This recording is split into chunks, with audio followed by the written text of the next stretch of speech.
At my usual bar, sipping on my regular whiskey on the rocks, I was suddenly addressed by a familiar voice from behind. "Wait, what? Are you kidding me? Why are you here of all places?" I turned around with a feeling of disgust as if I were scratching a glass with my nails. To my surprise, it was my ex-wife, Olivia. "Olivia, what brings you here?" That was my reply. "Well, I like the ambience of this place, and I've taken a liking to it. It's a bit pricey, but my husband earns well, so the high prices suit us just fine. You, on the other hand, don't earn so much, so coming here must be quite a stretch for you, right? It's pathetic to see you trying to punch above your weight. Or perhaps you decided to blow all your savings for today. Poor thing. I could buy you a drink out of pity if you'd like." Olivia stood there, looking down at me as I sat, and went on a tirade all by herself. "Wearing such a cheap shirt, you really do look ridiculous." Despite my intention to ignore Olivia's remarks, I couldn't help but feel slightly irritated. However, I knew better than to lose my cool, as that would only play into her hands. I just wished she would leave me alone and move to another seat. My pleasant time enjoying my drink was completely ruined. Then, to my dismay, Olivia decided to sit next to me. "Feeling all right? You're probably still stuck in that dreary little salon, working as a hired hairstylist, living on a meager salary for life. How pitiful. On the contrary, my husband is about to be promoted to manager. Unlike you, he's a competent individual. It's astonishing how different you two are, despite being brothers. I really made the right choice by leaving you." Olivia continued to spew her venomous words. Being bombarded with so much sarcasm, I almost started to wonder if this was some kind of twisted service mentality. It might be Olivia's own way of providing entertainment, trying to amuse me. No, that couldn't be it. I shook my head to clear those thoughts and reminded myself once again of how terrible my ex-wife truly was.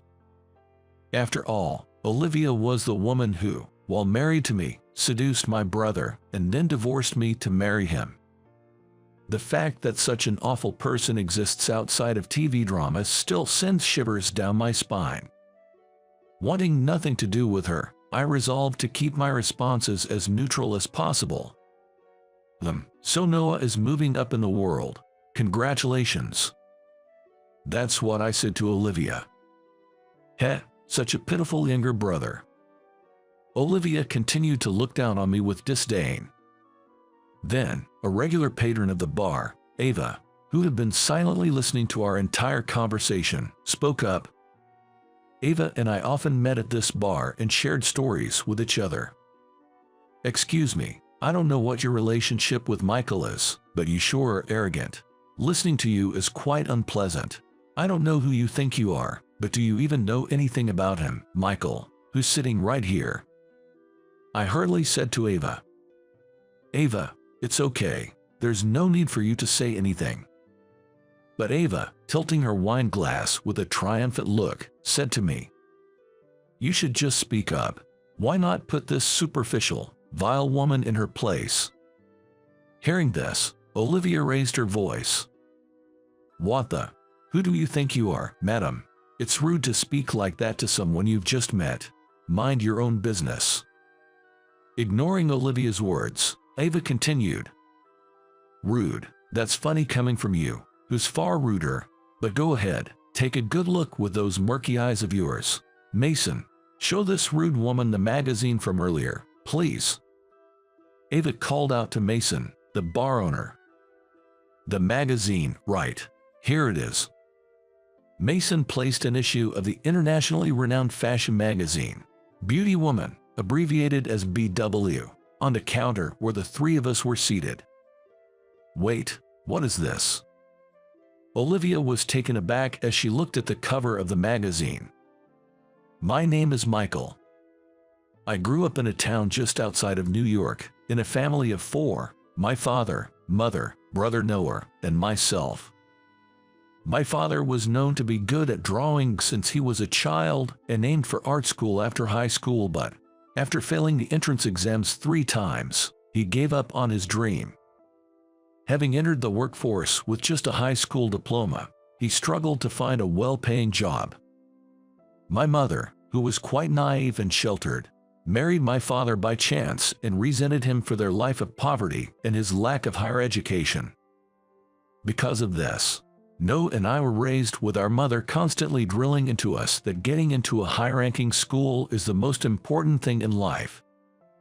Noah sincerely believed in what we were taught and never neglected his studies, even during the busy times of club activities in middle school, eventually advancing to a high school with a high academic standard. In high school, he maintained top grades and went on to attend a prestigious university, from which he graduated. However, I was not influenced by either my mother or Noah. Despite giving up on art school, my father would paint as a hobby on weekend and visit exhibitions of acquaintances who were painters. I was influenced by my father and shaped by his character. I'm going to check out some paintings at a gallery in Chelsea. Want to come along? I was often invited by my father on Sundays like this, and while my brother Noah had no interest at all, I was fascinated by art, so I frequently joined him on such outings. My father had many acquaintances in the art world, and as a child, I had many opportunities to meet artists who were friends of my father. This influenced my decision to become a hairdresser, leading me to enroll in a beauty school instead of high school after graduating from middle school. Most of my classmates went on to high school, and it's not that I didn't consider it. I thought that following my mother's advice to graduate from a good university and secure a job at a stable company was a perfectly fine path. But since Noah had already taken that path, I felt I didn't need to, and there was another reason. When I was in 9th grade, I overheard my mother saying to my father late at night, "How are we going to afford Michael's further education? With just Noah's tuition and tutor fees, our finances are already stretched thin." Though I felt guilty for eavesdropping, that became the deciding factor for me to feel that it was okay not to go to university. Admittedly, beauty school also required tuition, but I managed by working part-time to cover the costs and my personal expenses. I enjoyed my studies in beauty, which seemed to suit me well. Therefore, I never doubted that I was leading a successful life, and at 18, I was content with my job as an apprentice hairdresser, even though the pay was low. 2 years after entering the workforce, I was recognized as a hairdresser and started living independently. Life was tough, but manageable if I kept my expenses in check. Then, a turning point came after a class reunion when we turned 18. "It's been a while, Michael." I was approached like this by Olivia, who was a classmate in elementary and middle school. Hi. I didn't remember her. No wonder. Despite attending the same elementary and middle schools, we were only in the same class once. And that one time was merely because she transferred to my school during the 3rd term of 3rd grade. In other words, we were only classmates for about 2 months. Forgotten by you, Michael. That's a shock. Olivia's words made me feel guilty. At 18, she was very beautiful, and given my work-focused, romance-free lifestyle, it's true that she caught my attention a bit. She asked for my contact, kept in touch, and even asked me out, so before I knew it, we were dating. She had a strong desire to marry, and after some contemplation, we registered our marriage at 23. As a hairdresser in a small suburban salon, I wasn't financially well off. We couldn't afford a lavish wedding, nor could we live luxuriously after marriage. I thought it would be better to wait until my income increased, but Olivia wanted to marry right now and wouldn't listen to reason, so I resolved myself to it. I wasn't living a wealthy life yet, but I was determined to gradually increase my income. After all, it wasn't just about me anymore. I had a family now.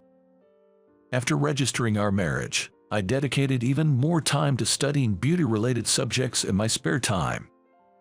The owner of the salon where I worked even discussed a possible promotion to manager, leaving me constantly pondering whether to accept or seek opportunities elsewhere. It happened just as things were coming to a head. About a year after we got married. "Hi, we need to talk." I received a message from Noah, with whom I didn't usually communicate much.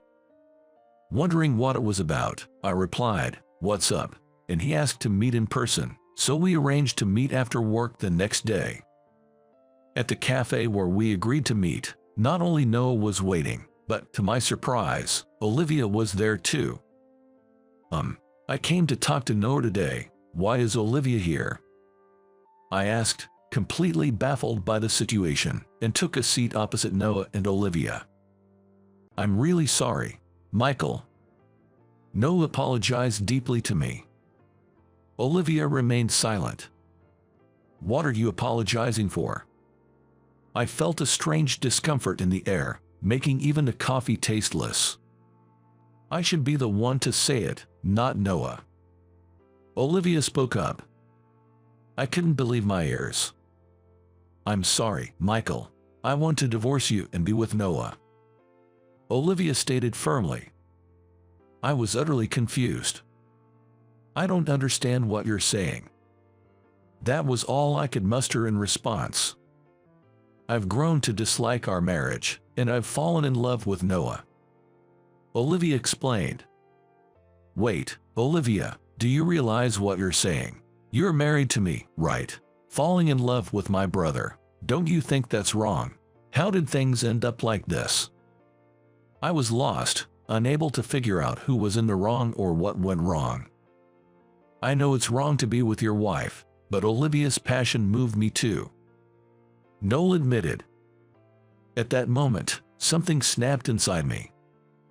I had resolved to protect my wife as family once we decided to marry, even though I was still unreliable, aiming to improve gradually. But Olivia had decided on her own to divorce me. And she involved my brother. I recalled her frequent late returns, but I too often came home late from work and thought she was just busy with her job. Was she meeting Noah all this time? I didn't know how it happened, nor did I want to know anymore. The fact was, my brother and wife were sitting in front of me, both saying the same thing. "Fine, do as you please." Disgusted, I left the cafe. However, since Olivia and I lived together, she returned home after I did. The atmosphere was awkward, but I confronted her. "I wish you had spoken up if you were dissatisfied with me." Olivia replied, "I like you as a person, Michael, but I prefer Noah because he has a higher education and income." I was trembling with anger. Yet, knowing that women might seek education and income, I tried to calm myself, thinking it was inevitable. "Sorry for not earning more, but did you have to go about it this way?" I managed to keep my cool as I said this. Olivia simply stated, "I'm not to blame," and went to her room. Watching her leave, I felt utterly indifferent. Even if I was at fault for not providing enough, wanting to remarry my brother. And if Olivia only saw Noah as a man with high education and income, it seemed like she was just using him conveniently. I thought Noah was crazy to consider being with his brother's wife, but he was supposed to be a serious, hard-working person. True, he was stubborn and strong-willed because of his earnestness. I worried that Noah was being manipulated by Olivia. "Noah, think it over again. Olivia said she wants to marry you because you are well-educated and have a high income. If she doesn't truly love you, I'm worried about the future." I messaged him that night. But his reply was disappointing. "It's uncool to say such things just because you want to keep Olivia." I was disheartened. I had no lingering feelings for Olivia. In fact, I doubted her character. So, I wanted to warn my brother to prevent him from becoming another victim. But this was ultimately a matter of personal judgment between adults, so I felt I couldn't say anything more to Noah. And so, I agreed to the divorce. I felt neither loneliness nor regret. Instead, I felt a sense of relief. To avoid worrying our parents and Olivia's, I assured them, "We've discussed this thoroughly and are all in agreement, so please don't worry." After the divorce was finalized, I never saw Noah or Olivia again. I made sure to visit my family home on different days to avoid crossing paths with them. And then, 3 years went by. By that time, I was living my days hardly ever thinking about my ex-wife and brother. For a while after the divorce, I was frequently overwhelmed by a sense of unbearable sadness and went through some tough times. I felt no sorrow whatsoever for losing Olivia. It was the memory of my wife and brother wanting to marry each other during our marriage that made me distrustful of people for a while. However, time is the greatest healer, and after 3 years, my wounds had healed and the flashbacks had ceased. I was living a peaceful and happy life. Then one day, after work, I stopped by my usual bar. Little did I know at the time that something unbelievable was about to happen here. As I sipped my usual whiskey on the rocks at the counter, I was suddenly addressed by a familiar voice from behind. "Wait, what? Are you kidding me? Why are you here of all places?" I turned around with a feeling of disgust as if I were scratching a glass with my nails. To my surprise, it was my ex-wife, Olivia. "Olivia, what brings you here?" That was my reply. "Well, I like the ambience of this bar, and it's a bit pricey, but my husband earns well, so it suits us just fine. You, on the other hand, must be stretching your budget to come here. Trying to act above your station is just pathetic. Or did you decide to splurge all your savings today? Poor thing. I could buy you a drink out of pity if you'd like." Olivia stood there, looking down at me seated, and rambled on by herself. I chose to remain silent, listening to her without engaging, knowing that arguing would only bring me down to her level. Undeterred, Olivia continued. "Wearing such a cheap shirt, you really do look ridiculous." Despite my intention to ignore her, I couldn't help but feel a bit irritated by her comments. However, getting angry would only play into her hands, so I kept my cool. All I wanted was for her to leave me alone and move to another seat. My pleasant time enjoying my drink was completely ruined. Then, unbelievably, Olivia decided to sit next to me. "2 Kir Royales, please." Olivia ordered from Mason, the bartender, and within 3 minutes, 2 Kir Royales were placed in front of us with a thud. "Here you go." Handed one of the drinks by Olivia, I nearly fell off my chair. "Wait, this is for me." Surprised, I said that, and Olivia replied, "Of course, it's not like I'm going to drink both at the same time. I'm not really into sweet drinks. Mixing sweet liqueur with sweet juice, I just don't get it," I said to myself, truly perplexed. But not wanting to cause a scene by refusing Olivia's offer, I simply said, "Thank you," and accepted the glass filled with the murky-colored drink. Doing all right, still slaving away in that rundown little salon, I bet. Living on such a meager salary is just pitiful.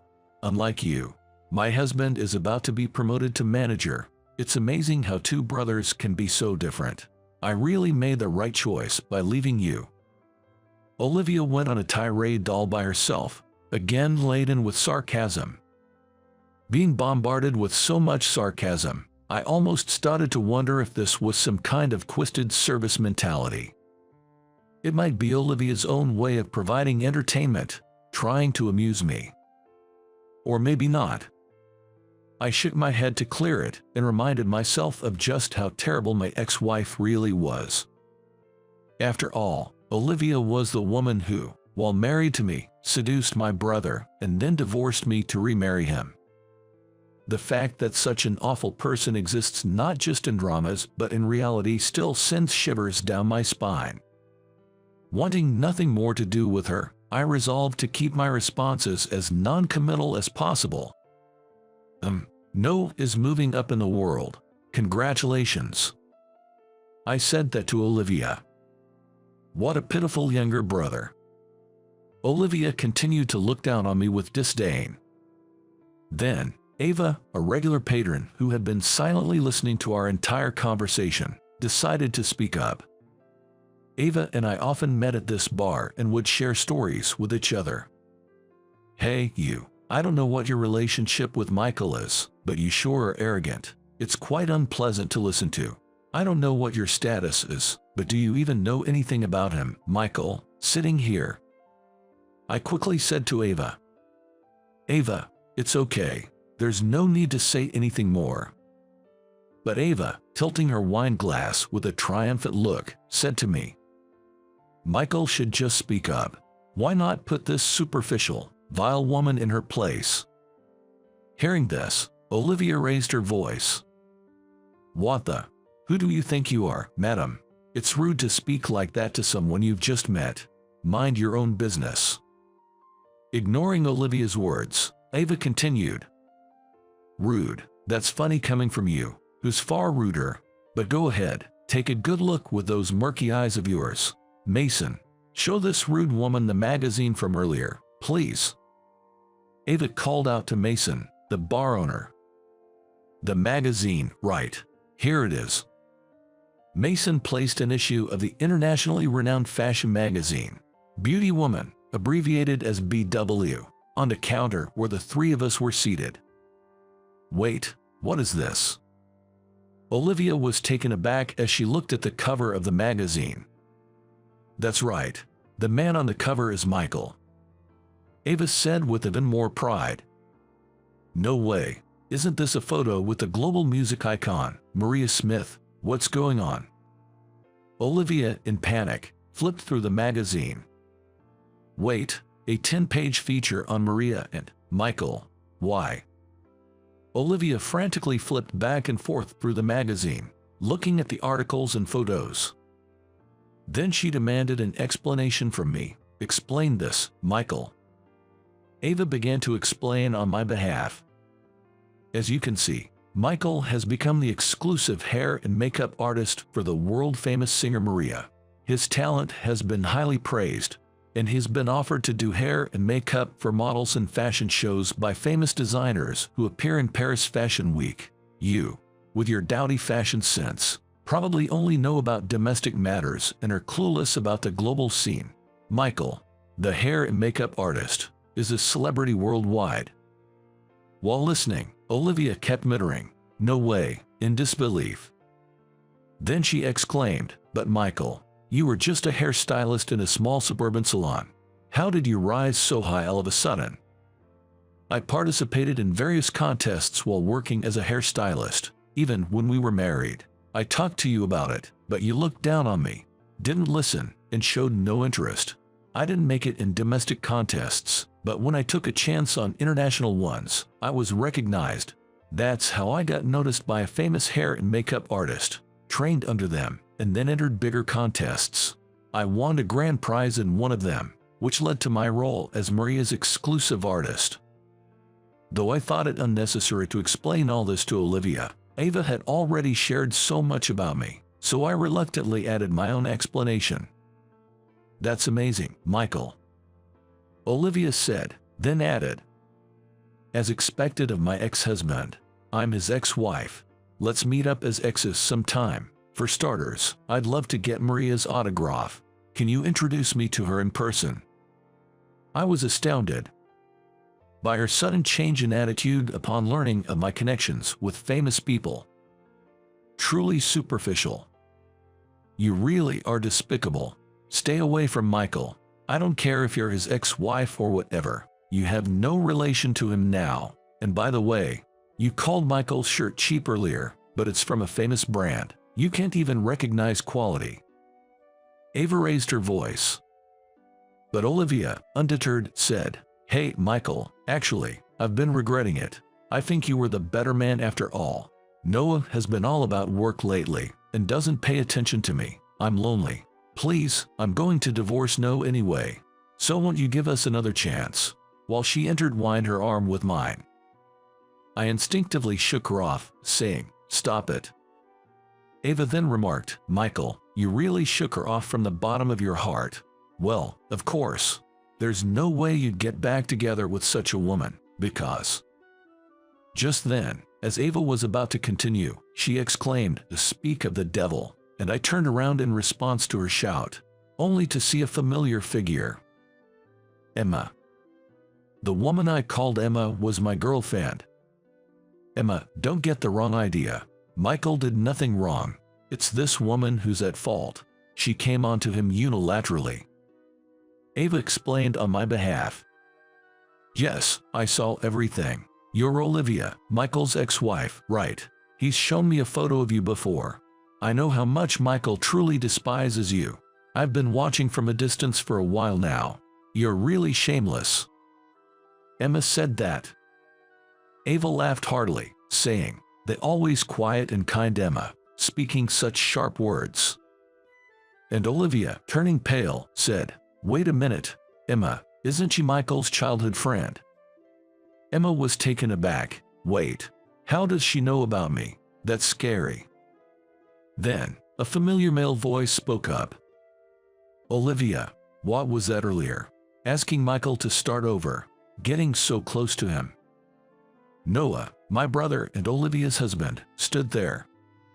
"What, Noah? When did you get here?" Olivia was flustered. "I saw you coming onto Michael. I heard everything. We're getting a divorce, you deceitful person," Noah said, his voice trembling.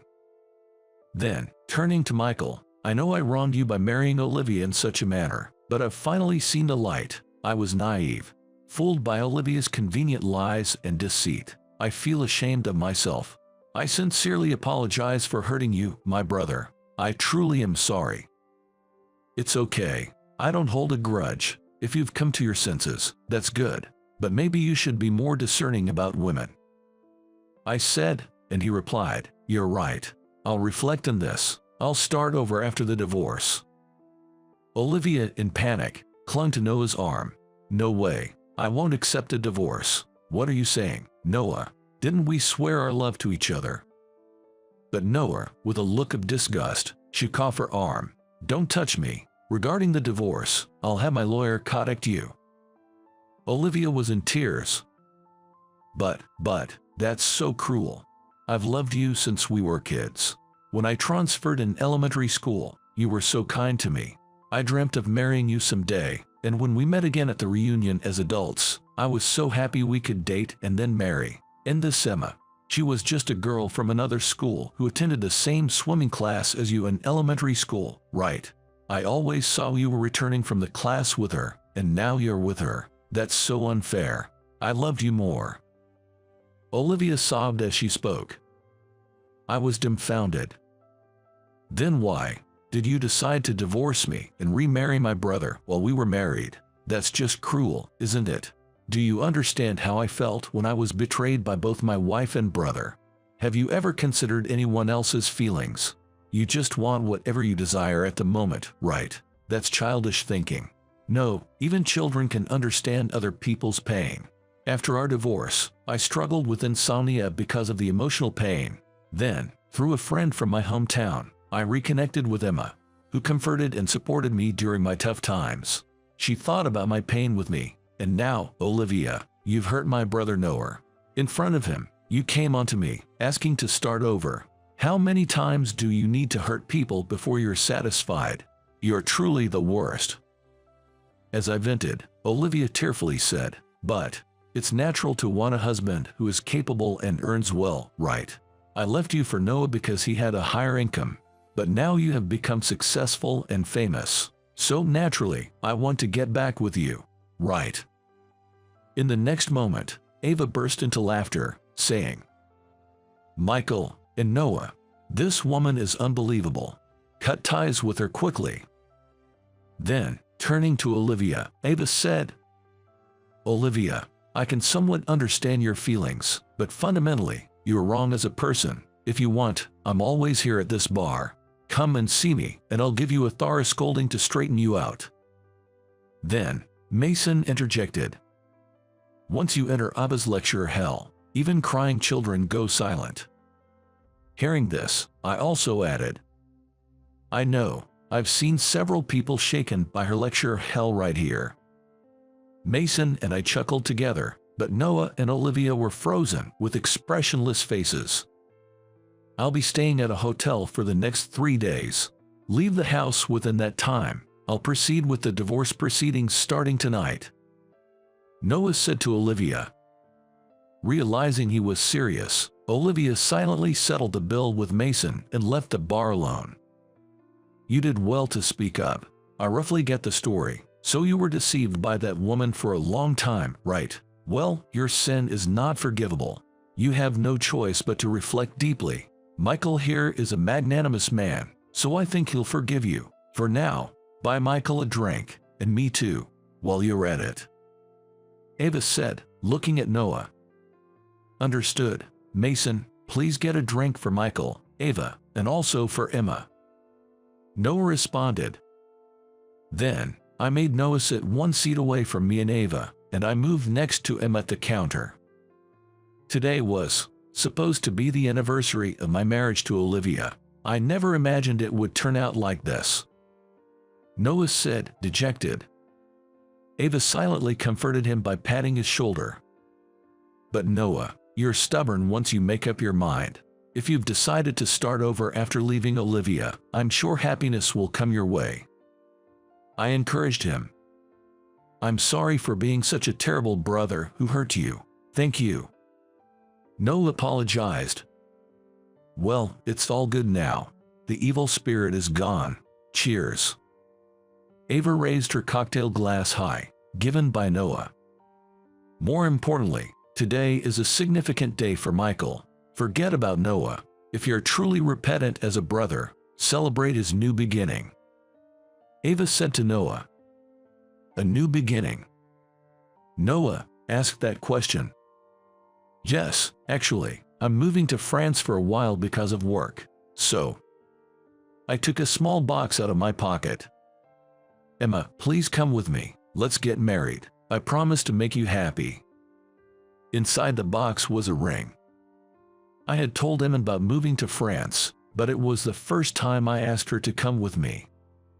Tears welled up in Emma's eyes as she answered strongly, Thank you, I'd be happy to come with you. I'll support you as your wife for life.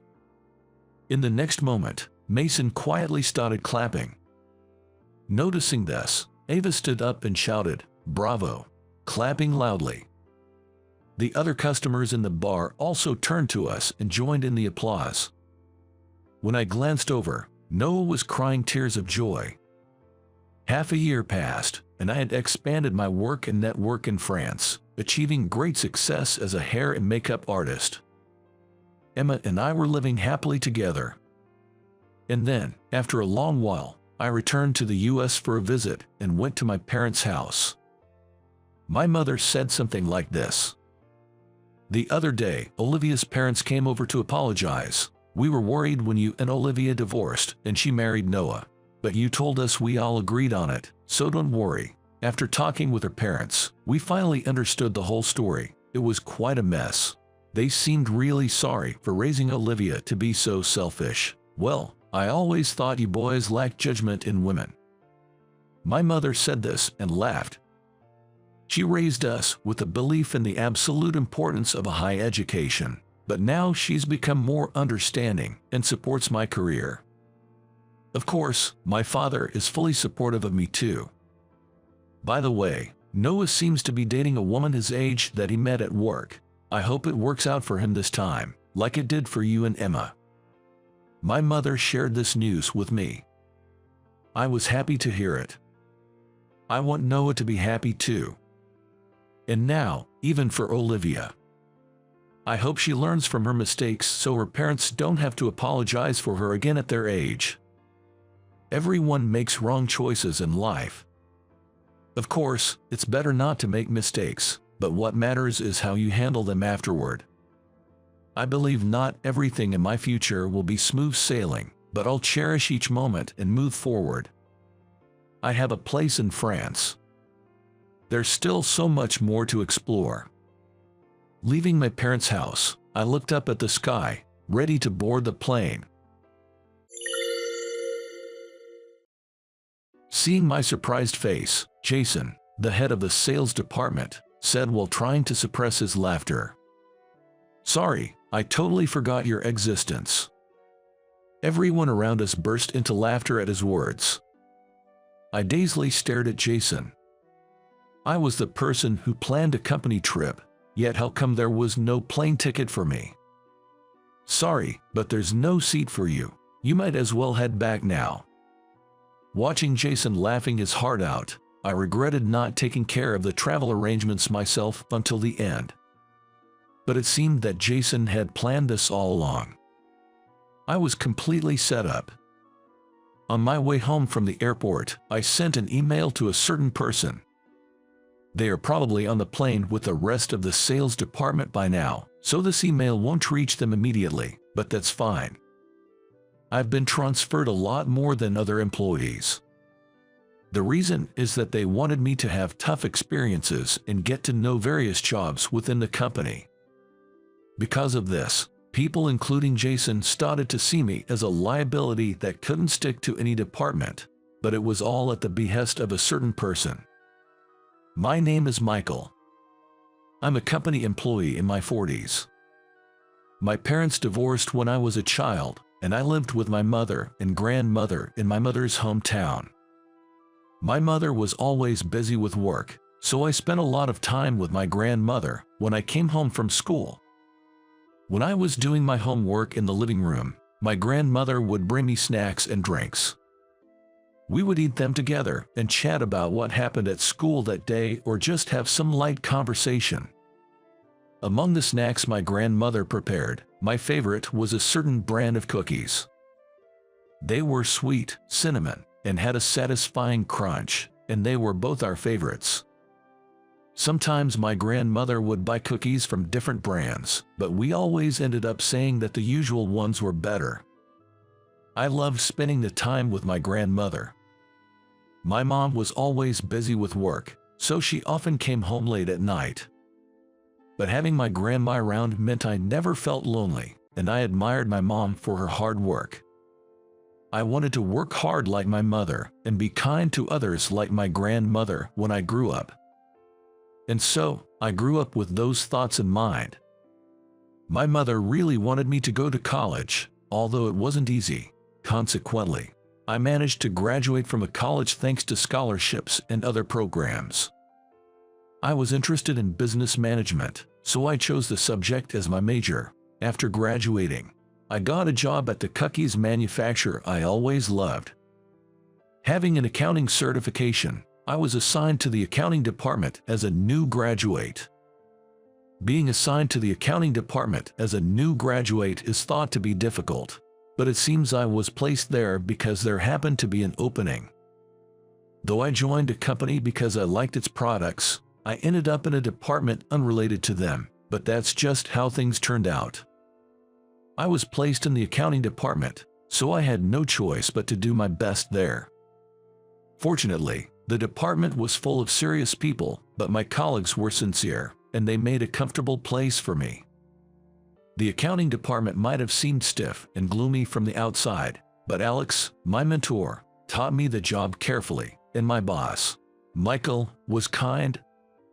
While learning the job, I even acquired a business accounting certification, but 4 years after joining, I was transferred to the product planning department. The atmosphere in the product planning department was completely different from the accounting department. It was filled with curious people, and there was always a buzz of conversation about recent societal trends and personal hobbies. I am not good at speaking. Even when I was struggling to find words, there were people who would understand what I wanted to say and draw it out from me. I was initially surprised by everyone's high communication skills. The job required creativity and analytical skills, so I became interested in the latest trends and learned about marketing tasks. Our team's proposal had finally been approved, and we were all celebrating. Then, I was transferred to the production management department. The motto of production management was to avoid stockouts without holding too much inventory. This job, which involved everything from procuring raw materials to shipping finished products, was appealing because it allowed me to be directly involved with my favorite snacks. Since this department required communication with many other departments, I was able to interact with people I had never dealt with before. It expanded my network. Just when I was starting to feel antsy about becoming a mid-level employee, possibly responsible for training juniors, I was transferred to the marketing department. I would often do market research while in the product planning department, but figuring out how to sell was the job of the marketing department. This department required management skills and the ability to see the big picture. It's been a while since I graduated from college, but I remember there was a marketing department within the business school I attended. Although it wasn't my major, I took some courses on marketing strategies. After all, management is considered a higher concept than marketing, and it's said that the goals of management and marketing are aligned. Marketing involves efforts directed towards customers, while management involves efforts considering the entire company's future.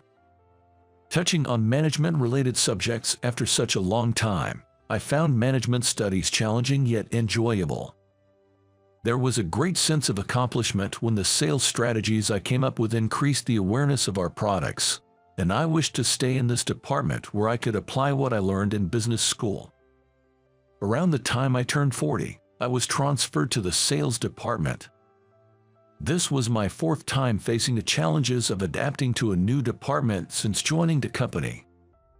Like before, I believed that there would be new discoveries and joys in the sales department, but this time things didn't go as smoothly. On my first day in the new department, I arrived a bit earlier than usual. I always do this on the first day to greet everyone and organize my desk. When I got to the sales department, it seemed the boss hadn't arrived yet, so I asked someone nearby for my desk and started to get settled. However, even when the start time came, the boss was nowhere to be seen. I thought it was common for superiors to arrive early on the day a new person joins for introductions, but it seemed the head of this department was different. About 30 minutes after the start time, Jason, the department head, appeared with a coffee in hand. I immediately went to Jason's desk to greet him. "Good morning. My name is Michael, and I have been assigned to the sales department starting today. I look forward to working with you." Upon my greeting, Jason responded with "Oh," as if he had just remembered about me. "Nice to meet you. Michael, you came from the marketing department, right?" Jason said this while looking over the documents presumably passed to him by HR. You've been bouncing around different departments, right? What's the deal? Were you being passed around as a burden?" He said this while frowning and roughly placing the documents down. I was taken aback by being called a burden to my face on our first meeting. Indeed, I have often been transferred every 3 to 4 years. Looking around, I saw many who had been in the same department for over 5 years, and I sometimes wondered why I was the only one frequently transferred.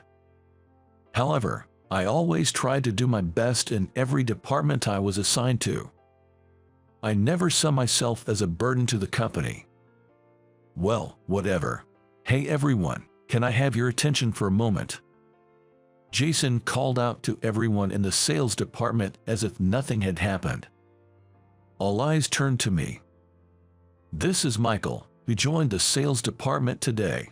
He came from the marketing department, but it seems like he's been shuffled around a lot and couldn't fit in anywhere, making him somewhat of a burden. Try to get along with him, but only to a certain extent." Laughter erupted at Jason's humorous introduction. And there, I realized I was completely out of my element. I was incredulous at the overtly malicious introduction and looked at Jason. He smirked at me with a nasty grin and ended the conversation with "That's the situation." I should have responded properly, but I was so shocked by the blatant hostility that I couldn't say a word. I've never been confrontational, but in all the departments I've been, people warmly welcomed me, and as we worked together, our relationships deepened gradually. First impressions are important. I should have counted Jason's words with a joke, but it was my mistake not to.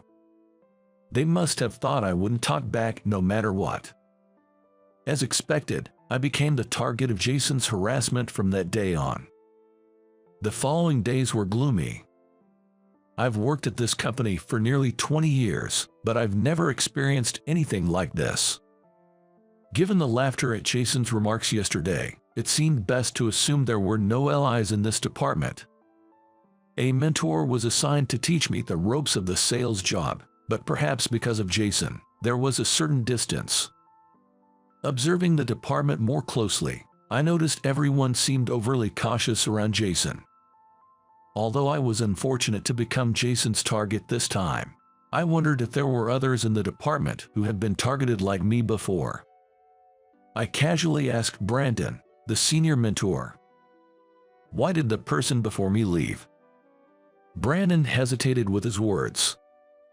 "Why are you asking something like that?" "Well, I was just wondering if there was an issue with Jason." Upon hearing my words, Brandon glanced around and then whispered, "I feel bad for you, Michael, but once he's got his sights set on someone, it's over. The harassment continues until the person leaves. It seems Jason targets people like me who don't fight back and repeatedly harasses them. It might be his way of blowing off steam, but it's unbearable for those on the receiving end. So, my predecessor left because of that. Shh, Jason is watching." Brandon didn't say more, but his words were enough for me to understand what was happening in this department. Jason was originally the ace of the sales department and climbed up to the position of manager at a young age. However, being good at the job doesn't necessarily make someone a good boss. It seems the more overbearing Jason became, the more power he got. If you upset him, he'd lash out or relentlessly corner someone. He would push those he disliked to resign and favor those who flattered him, regardless of their abilities. This blurring of professional and personal boundaries seemed excessive, but it had been tolerated in this department. Now, he surrounded himself with favorite employees who obey him, effectively controlling the sales department. While avoiding Jason's gaze, I gathered information from Brandon. It appears I've become the target of a troublesome person.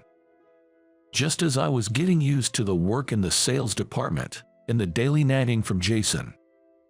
It seems that every year around this time, the sales department goes on a recreational trip. Some departments I had been in before had such events, and others didn't. It was my first company event in a while. One day, Jason suddenly called me over and tasked me with arranging the trip. "I really want to go to New York. Considering it's from here to New York, it might be quite expensive. Is that okay?" "That's your responsibility." Jason handed me a document with the schedule and budget. Even though he told me to figure it out, there's a limit to what can be done. If we wanted decent accommodations and meals, it might be difficult with this budget. "Understood. I'll give it a try." So, I scoured the internet for cost-effective accommodations and considered travel agency tours, somehow managing to come up with a New York trip plan within the budget. Juggling sales work and travel arrangements, I stayed late every day working on the trip plans. Since everyone's available dates were already set, I had to rush the hotel bookings. Popular cost-effective hotels needed to be booked quickly to avoid missing out on available rooms. When I submitted the plan and estimate to Jason, he just said them and carelessly placed it on a pile of documents. I was concerned that the hotel booking might fall through if it was left. I hesitantly spoke up to Jason. "What is it?" "The hotel is popular, and there's a chance it might get fully booked if we don't reserve soon." "What? Are you telling me to hurry up? Who do you think you are?" Jason glared at me, furrowing his brow. "I'm sorry, if an old inn or a lower-grade hotel is okay, then there's no rush. Sorry to bother you when you're busy." As I was about to leave, Jason stopped me. "Wait a minute," and I felt a sense of relief inside. So, I just need to contact here to make the reservation. Yes. They should recognize the name since we've already got a quote. It includes the flight tickets as well. I'll take care of the rest. You don't have to do anything more. I was surprised by Jason's unexpected offer. Really? You're going to handle it, Jason? Is there a problem? No, not at all. Thank you very much. I was puzzled but left the rest of the arrangements in Jason's hands and returned to my desk. However, I would come to regret letting Jason take over from it. On the day of the recreational trip, when I arrived at the meeting place, I saw Jason busy with his phone. He seemed to be sending the check and barcode to each member of the sales department one by one. Lately, checking in with a two-dimensional barcode instead of a paper ticket has become the norm. I moved forward to receive my ticket from Jason. All right, everyone, let's head to the boarding gate. Jason said this as if he couldn't see me standing right in front of him, addressing everyone else. I hadn't received a barcode yet. What? I should have sent it to everyone already. Jason made an exaggerated expression. What? Seeing my surprised face, Jason said while trying to hold back his laughter. Sorry, I totally forgot you were here. At Jason's words, everyone around us burst into laughter. I just stood there dazedly, looking at Jason. Sorry, but there's no seat for you. You had better head back now. Seeing Jason laughing, I regretted not handling the arrangements myself until the end. But it seems Jason had planned this from the start. I was completely set up. Understood. When I said that, Jason said bye and left with everyone towards the boarding gate. I stood there, watching their backs as they left, holding my travel bag and standing still for a while. On my way home from the airport, I sent an email to a certain person. That person is probably on the plane with the rest of the sales department by now, so the email won't reach them immediately, but that's fine. I never imagined I would be treated like this at a company I've worked at for nearly 20 years. Maybe I was too complacent, thinking I could handle this transfer as I had others in the past. In fact, my next transfer had been already decided. Though I had just arrived in the sales department, I was supposed to go to the strategic planning department after spending a few years here. I've been transferred far more than other employees. This was because they wanted me to gain tough experiences and learn about various jobs within the company. As a result, people, including Jason, saw me as a burden that couldn't be attached to any department, but it was all at the directive of a certain person. That person was Chairman Johnson, the company's founder. To be precise, he is currently the CEO and chairman, planning to hand over the CEO position to a subordinate soon. After a while, I received a call from Chairman Johnson, who seemed to have arrived at the destination. It was known that Chairman Johnson would accompany the sales department on the trip. Chairman Johnson and I were supposed to take different flights due to the different classes of seats and meet up at the destination. Chairman Johnson was surprised I wasn't there and called me directly. "What are you doing?" Despite being on the phone, I deeply apologized, hearing Chairman Johnson's disappointed voice. "I'm so sorry, Chairman Johnson. I never expected something like this to happen to me." Then, Chairman Johnson told me what had happened at the meeting place. Jason, who was in a good mood after setting me up, cheerfully greeted Chairman Johnson. When Chairman Johnson noticed I was missing, he said, "It seems the future president is not here." What? Jason was taken aback by his words. "Where's Michael? I heard he was the one planning this trip." I was the one who sent the email detailing the schedule for the recreational trip. However, after that, the responsibility was shifted from me to Jason. "I'm sorry, Chairman Johnson. Unfortunately, it seems Michael forgot to secure his own ticket and isn't here." Jason said to Chairman Johnson with a wry smile. Michael, I can't believe he would make such a mistake. Seeing Chairman Johnson's puzzled face, Jason nervously asked, I might have misheard, but what did you say a while ago? Something about a successor. I said he's the successor president. Chairman Johnson stated firmly, and Jason asked again. President? Whom are you referring to? After being asked repeatedly, Chairman Johnson said with a bit of irritation. I told you, Michael is the successor president. I've decided that. Do you have a problem with that? It's no wonder Jason was taken aback by those words. I was just as shocked when I first heard it. My encounter with Chairman Johnson dates back almost 20 years. At the time when he wasn't yet serving as chairman and was known as President Johnson. A year had passed since I was assigned to the accounting department as a new graduate, and I was finally getting comfortable with the daily tasks. Accounting tasks are highly specialized, making it difficult to grasp the whole picture, including the financial statements. You could manage your work without understanding how your tasks fit into the financial statements, as long as you knew what you were responsible for. At that time, I understood my tasks but didn't really know what everyone else was doing. During lunch, I was eating my boxed lunch at my desk, summarizing tasks and their owners in a notebook, and studying the financial statements. Though not asked by Brandon, I wanted to learn as much as possible about the department's work to get a better understanding of the overall picture. When everyone else went out for lunch, I was invited. However, I had already bought my lunch. I was alone in the office. To save energy, only a few lights were on during lunch, leaving the office dim as I scrutinized the financial statements. I looked up for a moment and thought I made eye contact with someone walking in the hallway. Though the face was unclear from my desk, I greeted them since they were a colleague. Surprisingly, the person entered the accounting office. The smiling man seemed familiar. Working hard even during lunch, I see. Thank you, just trying to learn as much as I can.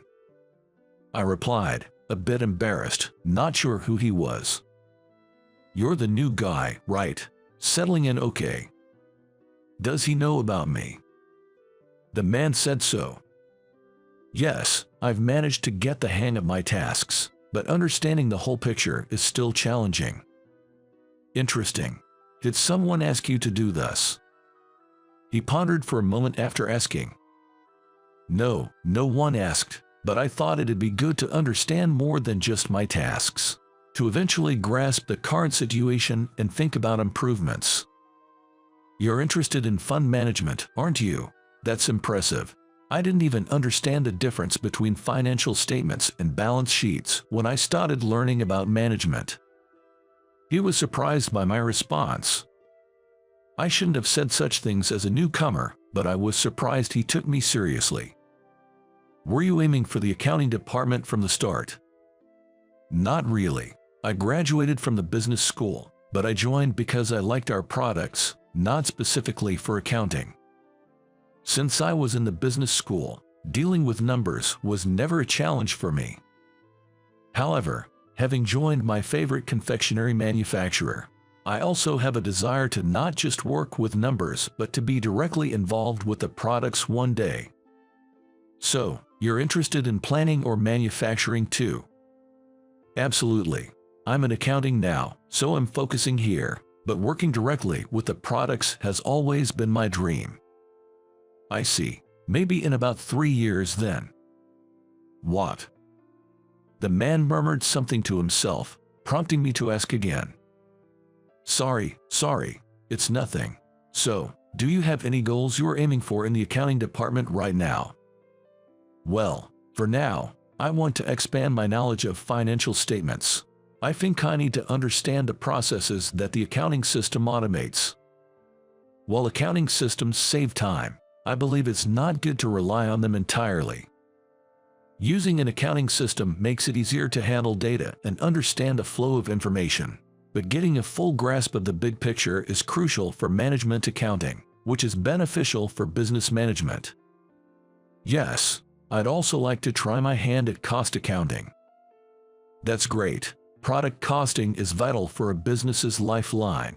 It's good to have that experience. As we were talking, the bell signaling on the end of lunch break rang. People began returning to the office, and while they seemed surprised to see the man, they greeted him as they passed. "See you around." With that, the man left with a smile. Then, Alex from the next desk asked me, "What were you talking to President Johnson about?" "What?" Surprised, I inadvertently raised my voice. It seemed that the familiar face I couldn't remember was from the company's website or brochures. I knew from our conversation that he was someone in a management position, but I never imagined he was President Johnson. Although we only talked about work that day, from then on, Chairman Johnson often visited the accounting department. Sometimes he spoke with Brandon, but he always made a point to stop by my desk afterward. We talked about my current work, the company at large, and even personal matters like family. After I knew it was Chairman Johnson, I was a bit more guarded in our conversations, but he told me, "We're going to be working together for a long time, so don't be so stiff." Even after I transferred from the accounting department to product planning and then to production management, I frequently crossed paths with Chairman Johnson. I always thought Chairman Johnson was just making rounds to listen to the employees in various departments, but a colleague in product planning mentioned that they started seeing him around more often after I arrived. Chairman Johnson, who used to be spotted only once or twice a year, was now a more common sight. This was mentioned not only in product planning but also after I moved to production management. I always found it strange, but I thought it was just a coincidence. However, I enjoyed talking with Chairman Johnson. If he was making an effort to see me, I was happy about it. Chairman Johnson once asked me, "What do you think is a necessary quality for a president?" "Maybe the ability to oversee the entire company and the world at large." I answered thoughtfully. "True, being able to have an overview is important, but you've been saying that since your first year, wanting to understand the entirety of the accounting department." "Oh, maybe I do have the makings of a president, just kidding." I joked, and Chairman Johnson laughed along, continuing the conversation. Knowledge in accounting or culture, specific skills needed for job execution can be learned later, but innate qualities are something you're born with. It's not easy to change the way you think, right? Indeed, some people are naturally positive, while others can't help but think negatively no matter how hard they try. Even when I make mistakes at work, I tend to bounce back relatively quickly instead of dwelling on them. The transfers that come every few years might leave some regrets, but the joy of learning new things outweighs them. I hadn't fully realized it. I have a naturally strong curiosity. Exactly. Not everyone is cut out for the job of president. I'm not really the best fit for it myself. I was more interested in research. Really? Before founding this company, you were doing food development research at a major confectionery manufacturer, right? Yes, exactly. So when I decided to start my own business, I realized I wasn't quite cut out for it, but I had to do it anyway. Building this company, which is well known and loved by many, must have required immense effort. Being a president requires various skills like dealing with crises, decision-making, and execution. Chairman Johnson might say he's not suited for the role, but reaching this point must have involved significant talent and hard work. What I think is, a president should never stop learning. Even if things are going well, they shouldn't be satisfied and should always look for improvements. That's the kind of person I want for the next president. Are you planning to retire, Chairman Johnson? Surprised by the talk of a successor, I asked Chairman Johnson. Not immediately, but succession is a common topic among presidents. Who will take over? You can't just hand over the company to someone who knows nothing, right? A successor needs to be properly groomed. The future of the company is at stake, so it can't be taken lightly. Right. That's why I've been worried. But then, I happened to meet someone who seemed suitable. But the next CEO. Chairman Johnson said this with a very pleased expression. That's great. By any chance, Mr. Johnson, were you visiting various departments to find a successor? Did I do something like that? From his puzzled look, it was clear that my assumption was wrong. Well, let's set that aside for now. What I was looking for was someone serious, curious, and always eager to learn. Someone who could adapt flexibly to new environments and communicate effectively, no matter where they are. Chairman Johnson listed the qualities he was looking for in a president. I pictured the faces of various people within the company. I wondered who exactly he was talking about. My judgment wasn't wrong after all. Chairman Johnson said, looking me straight in the eye. It's you, Michael. Huh? I was stunned. I stood with my mouth agape, and Chairman Johnson smiled contentedly.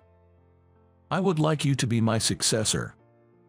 I was at a loss for words, and Chairman Johnson continued in a gentle tone. Didn't you ever think it was strange that you were transferred every 3 or 4 years? Well, yes, but I thought maybe it just happened. That was because I wanted you to experience various departments and understand their specific work. Understanding the field is important for a president. I had come to think my frequent transfers as normal, but others might stay in the same department for 5 or 10 years. I never imagined such a reason behind my many transfers. Could it be that Mr. Johnson often came to see me because? Of course, I was concerned about how my successor was doing. Saying that, Chairman Johnson puffed out his chest. It felt like solving a long-standing mystery. Wait, when did you start thinking of me that way? At my question, Chairman Johnson looked nostalgic. When I talked to the newcomer in the accounting department. I remember that time well. When I talked without even realizing he was the president. It was during my first year, on a lunch break in the accounting department. I had no idea that such a casual conversation would lead him to choose me as his successor. Wherever I was transferred, President Johnson would always visit and ask, "How's it going here?" Having no memory of my father, I sometimes wondered if a father would watch over me like this. If Chairman Johnson chose me as his successor, there was no reason to refuse. Of course, I had my fears. The thought of possibly ruining the company Chairman Johnson built from scratch with just one wrong decision was terrifying. You don't have to rush. After gaining some more experience in other departments, you'll go to the strategic planning office to learn about management. Once you get there, Chairman Johnson, always calm, seemed happier than I had ever seen him. I'm counting on you. This conversation happened before I came to the sales department. I was still in the marketing department at that time. Since then, Chairman Johnson became the CEO and chairman, and it was rumored within the company that he might hand over the presidency to a successor in a few years.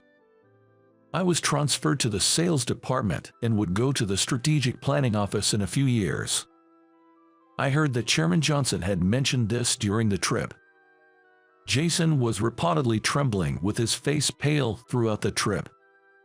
The story distracted him during the trip, so he seemed not to even notice the beautiful scenery of New York, according to Chairman Johnson. The day after everyone returned from the trip, Jason and I were called in by Chairman Johnson. Though Chairman Johnson was surprised at my absence, he didn't delve too deeply into it during the trip. I couldn't give details over the phone, but I felt Chairman Johnson had a sense of what was going on from Jason's behavior. Not being strictly questioned during the trip seemed to have put Jason in a state of limbo, which was effective in its own way. He came to work the next day looking haggard. So, first of all, I've mentioned that Michael will be the next president, but do you have any questions about that? Why him, I mean? Jason hesitantly started speaking. Because he has the qualities needed.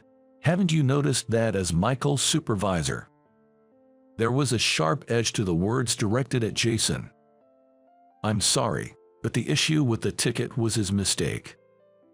Are you still talking about that? Chairman Johnson raised his voice, causing Jason to shrink back. Michael, if you have something to say, feel free. That made me speak up. I was the one who got the quote for the trip, but Jason insisted on handling the arrangements himself. On the day, I was told at the airport that there was no ticket for me. Telling the truth, I felt a sharp glare from Jason beside me.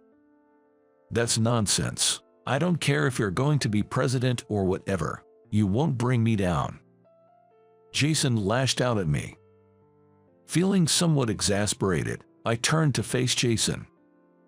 Jason, isn't it about time you stopped? I'm aware of all the harassment you've inflicted on many people.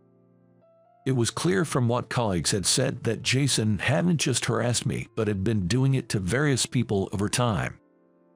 There must be many who couldn't stand up to him and left. No one in the department dared to speak up against Jason because they were desperate to avoid trouble themselves. They turned a blind eye to those being harassed.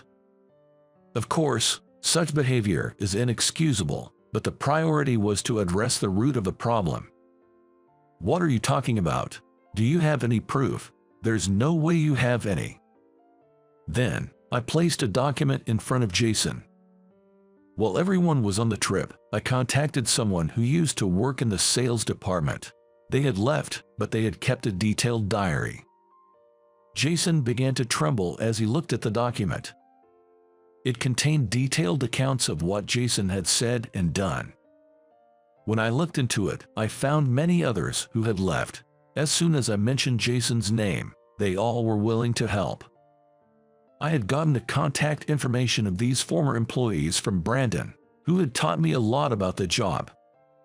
He must have known he'd be in trouble if Jason found out, but he trusted me and shared the information. This can't be proof. I thought the diary might not be enough, so I asked the person in charge of the consultation service to dig up old emails. Here they are. As I handed over another document, Jason snatched it from my hand and roughly flipped through the pages. His hands shook, and he collapsed to his knees. This can't be. Chairman Johnson took the documents from Jason's hands and flipped through them. So, this is what you have been doing during the trip? Yes, since I didn't have a ticket. I shrugged and explained to Chairman Johnson. The strength to overcome adversity is also a quality of a president. Chairman Johnson smiled in satisfaction.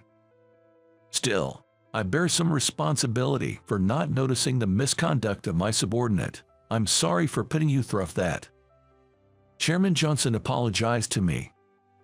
Please, don't say that, Chairman Johnson. Being able to apologize properly is also important for a president. He winked. After everything came to light, Jason was demoted and transferred to a different department. He was sent to a so-called sideline department and seems to be spending his days in gloom. To ensure he couldn't behave recklessly anymore, the person in charge of the company's grievance office keeps a close eye on him. After Jason left the sales department, my colleagues came to me one by one to apologize. They must have known their actions were wrong in their mind. I accepted the apologies, and fulfilling days in the sales department finally began. When I returned home after a long time, my grandmother and mother welcomed me. My mother is still energetic, but my grandmother is quite old now, so she tends to forget recent events quickly, though she surprisingly remembers things from the past well. Grandma, do you remember this? I handed her a familiar bag of rice crackers. Oh, it's my favorite, isn't it? That's right. Do you remember that I work at this company? Yes, of course. Mikey also loved these. I was so happy when I heard you got a job here. Though my grandmother has more absent-minded moments lately, her responses are still sharp. I've become the president of the company. My words surprised my grandmother, That must have been hard. Yes, it wasn't easy, but it was enjoyable. Despite the challenges, now that I'm president, I feel that everything has been a valuable experience. I still have a lot to learn as a president, but I'm doing my best in my own way, guided by Chairman Johnson. That's good. Mikey has always been such a hard worker, hasn't he? Being praised like a little child at my age makes me feel a bit shy. It's all thanks to you, Grandma. Thank you. As I expressed my gratitude, my grandmother smiled happily, with her eyes narrowed.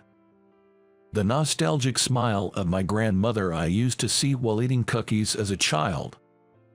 These cookies and my grandmother's smile are my fundamental memories. Just thinking about them warms my heart. I hope to convey this warmth to many people through our products. I'm willing to do whatever it takes for that. The journey as a president has just begun. Useless old man should just take no seat.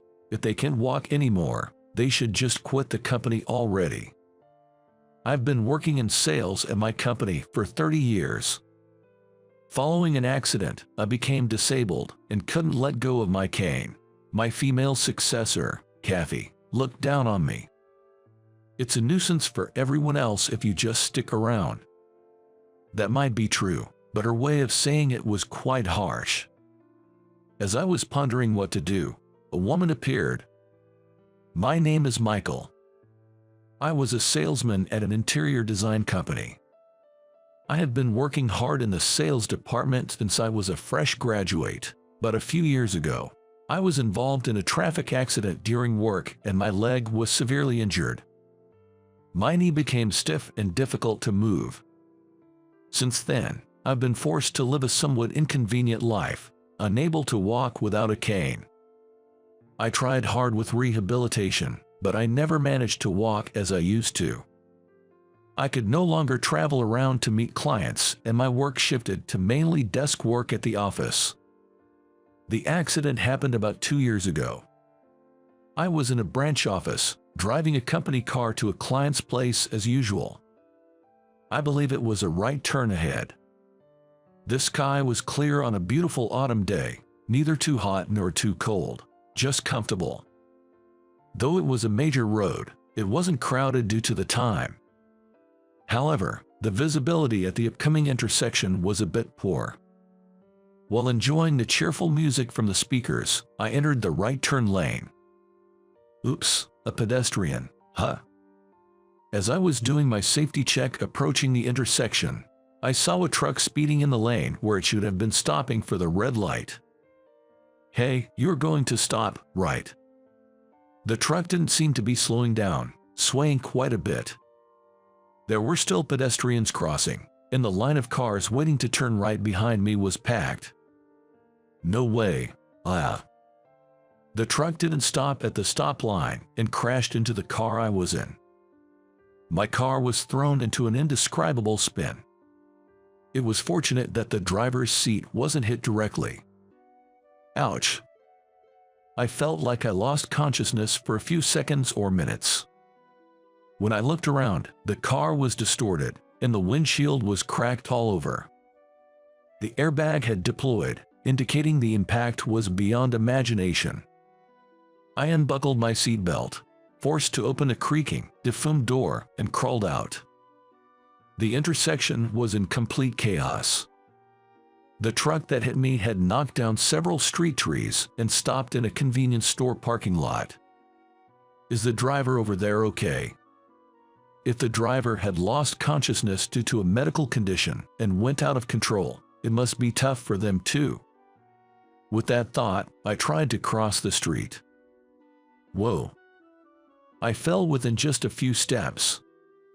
I instinctively reached out my hands, but my forehead hit the ground. A warm sensation trickled down towards my chin from where I hit. However, more concerning than the pain or discomfort was my leg that wouldn't muster any strength. Can't I plant my feet?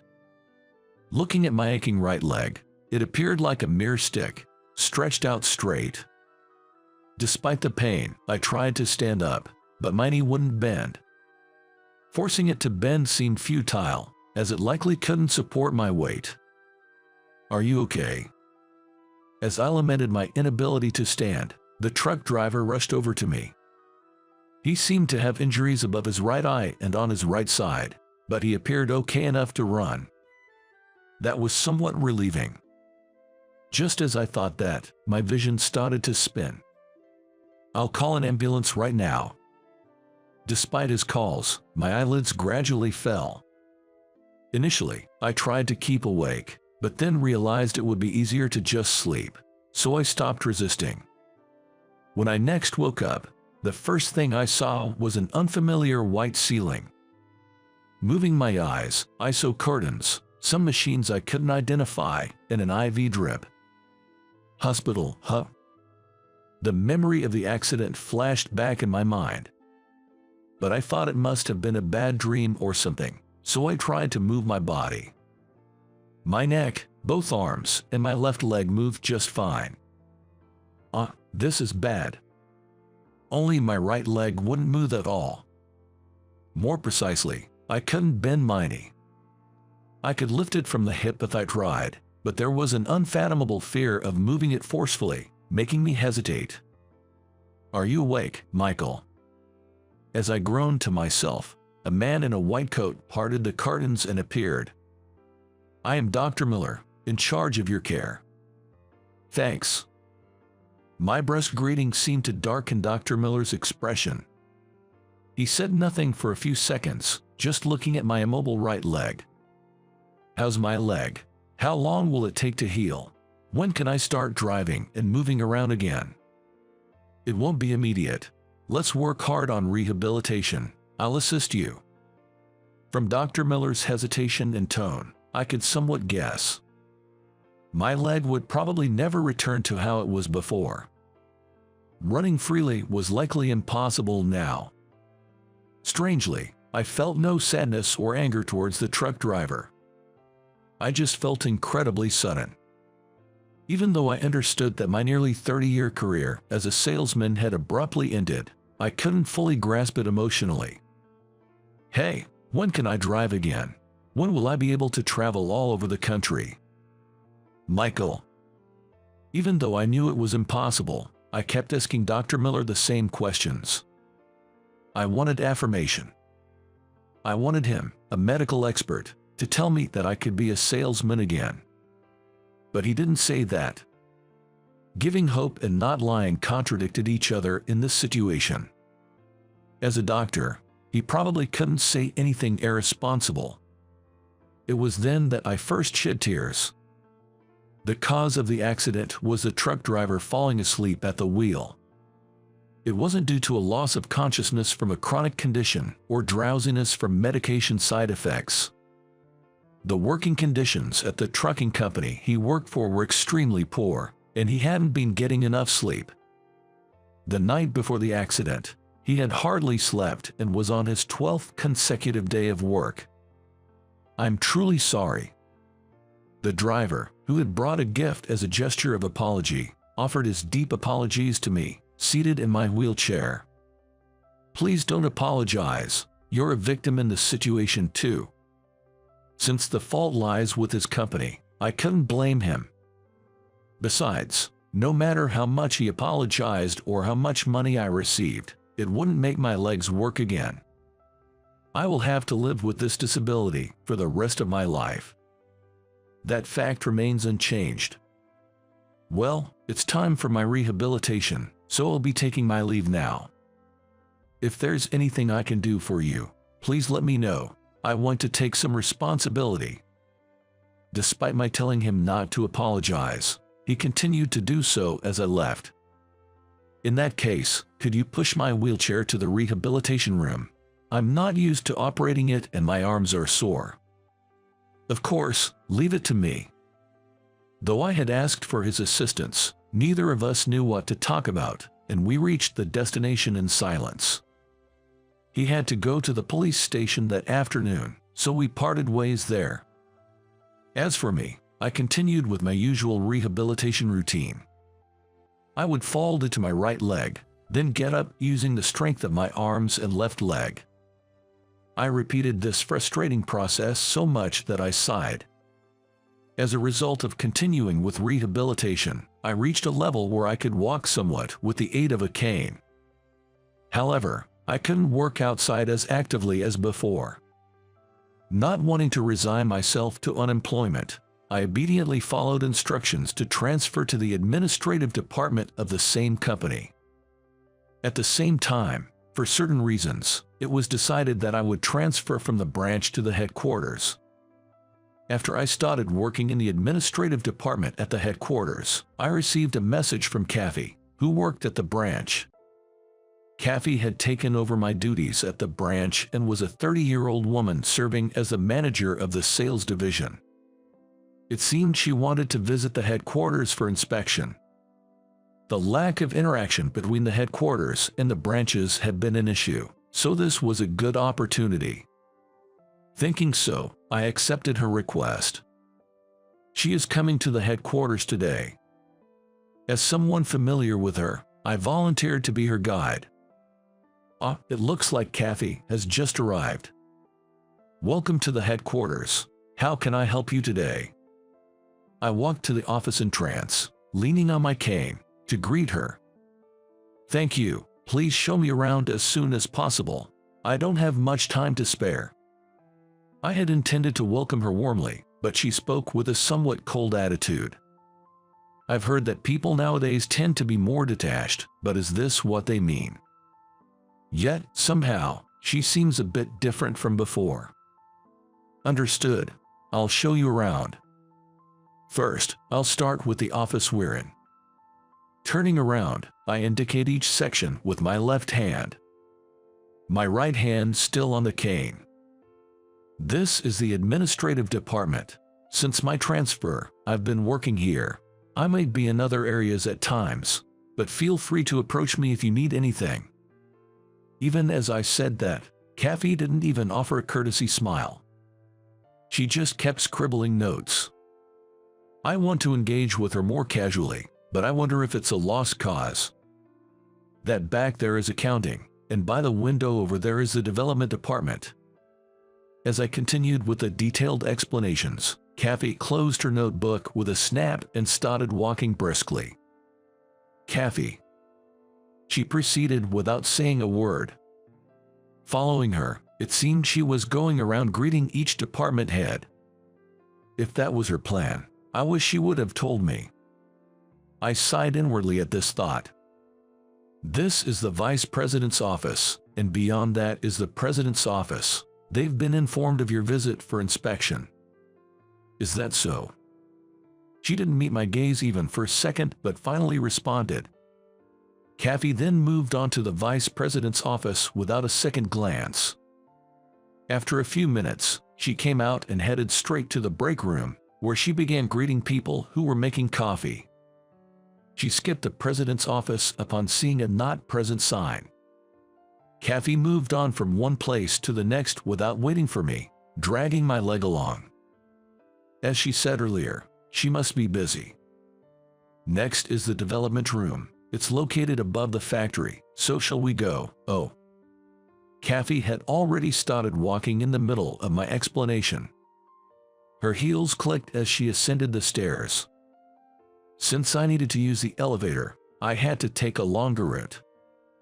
Are you ready yet? When I arrived at the development room, Kathy was waiting with crossed arms, looking irritated.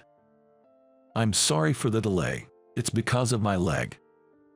I apologized with a sheepish smile, but she glanced at my cane, sighed, and looked away with a hum sound. Taking out a notepad and pen from her pocket was probably her way of urging me to hurry up with the explanation. Here, we handle everything from interior design and planning to handmade prototypes and considering mass production. Technical details are hard to grasp from verbal explanations alone, and I wasn't familiar with them either. With this in mind, I had already spoken to the head of the technical department, David, in advance. Please, come in. Oh, and please change into slippers at the entrance. Yes. She responded coldly again and entered the development room. She was listening to the explanations, but I couldn't help feeling like she disliked me. So, this is how the development process flows. Ah, I see, that's very clear.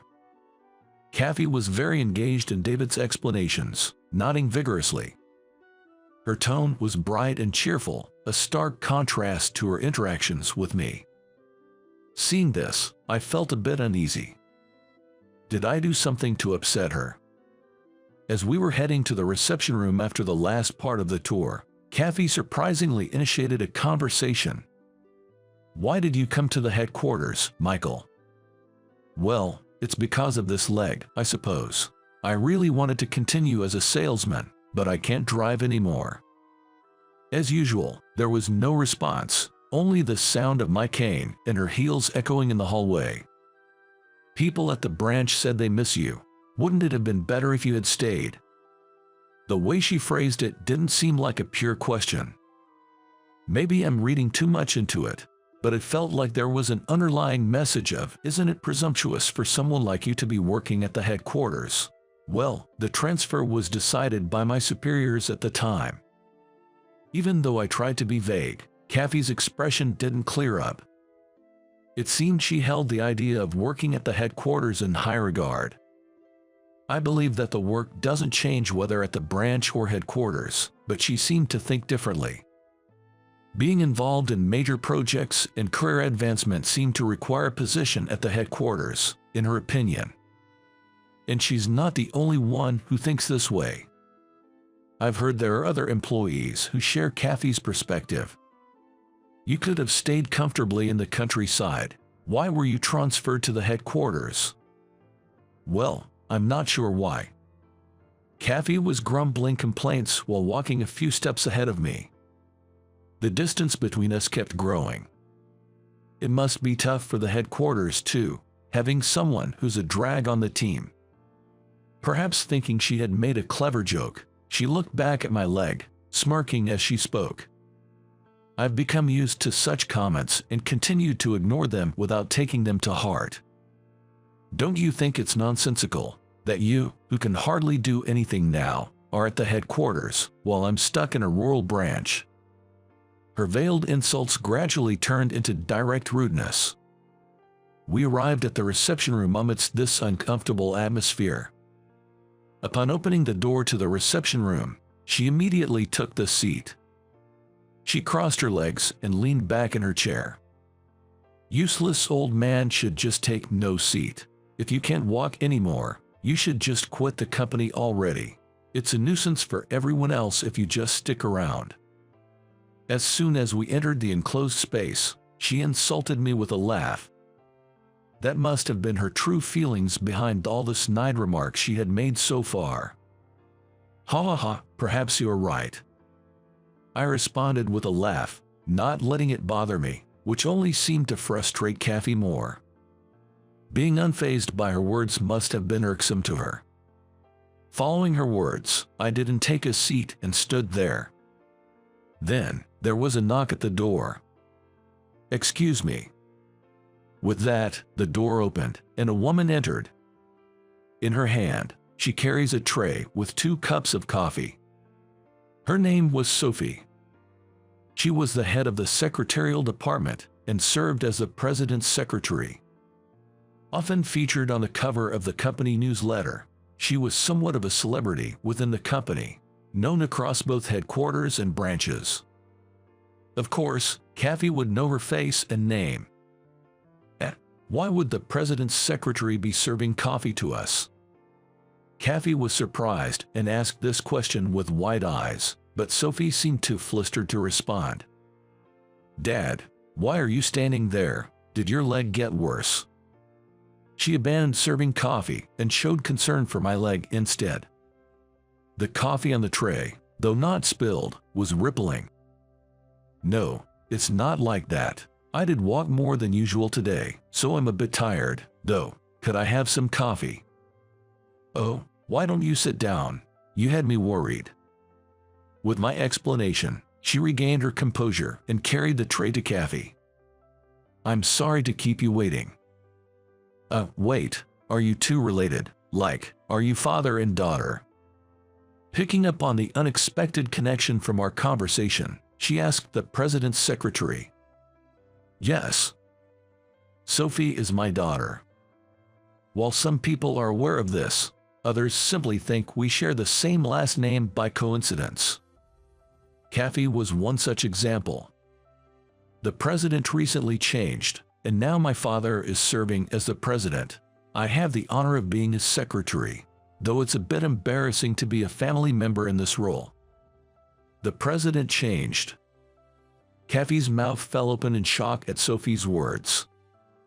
Wasn't this communicated to the branch as well? Perhaps there was a misunderstanding. Kathy turned pale, her previously crossed legs now placed squarely on the floor. I hadn't mentioned it, thinking she was already aware. So, she didn't know. The person she had been disparaging and belittling was the president of the headquarters. It must have been a shocking revelation for her.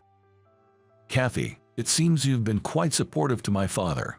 Before anything else, I'd like to thank you as his daughter. Such an attitude towards someone with a disability really shows how self-centered you are. I overheard the conversation before I entered the room. Sophie fixed a straight, cold gaze on Kathy. Do you even realize what you've said and to whom? Suddenly lowering her tone, Sophie confronted Kathy. Taken aback by such a sudden change, Kathy slid back in her chair. Stop it, Sophie. I interjected, and Sophie immediately reverted to her usual self. In the uncomfortable silence, I addressed Kathy. You must have your own thoughts about me, right? I know I've caused you a lot of trouble with my sudden transfer and the handover wasn't sufficient. I truly apologize for that. I spoke calmly, trying to reason with her. She looked utterly astonished by my words. I've heard a lot from the branch office about how well you're doing. Me. As I nodded, she slightly looked down. Then, lifting her gaze, she began to speak softly. I was often compared to you at the branch office. It wasn't harassment. Nor was it about being better or worse. But taking over my job and living up to expectations was hard and pressurizing for her. Everyone says, it's okay if you can't do it like Michael, you're not him. I don't usually like to say this, but I have 30 years of experience. Expecting the same or even more from someone else is unreasonable. Perhaps that's why people said such encouraging words to her, as she recounted. But to Kathy, it felt like a burden. No matter what I do, I can't surpass Michael, let alone catch up. It's terrifying. She was tormented by the fear of not meeting expectations and jealousy. She felt like she didn't belong. That's why she had been harsh towards me, she explained with tearful eyes. And every time I heard people regretting your transfer, I felt like I was nothing. Every time she heard praises for me, Kathy felt like she was being labeled incompetent. It's not just about others' perceptions. Every time I looked at the work you left, I was filled with anxiety and uncertainty. She felt crushed from the outside and the inside. Wondering if I could fill your shoes, who had raised the branch's sales to be comparable to the headquarters, was my daily torment. Kathy confessed through tears. After a moment of silence, I spoke up.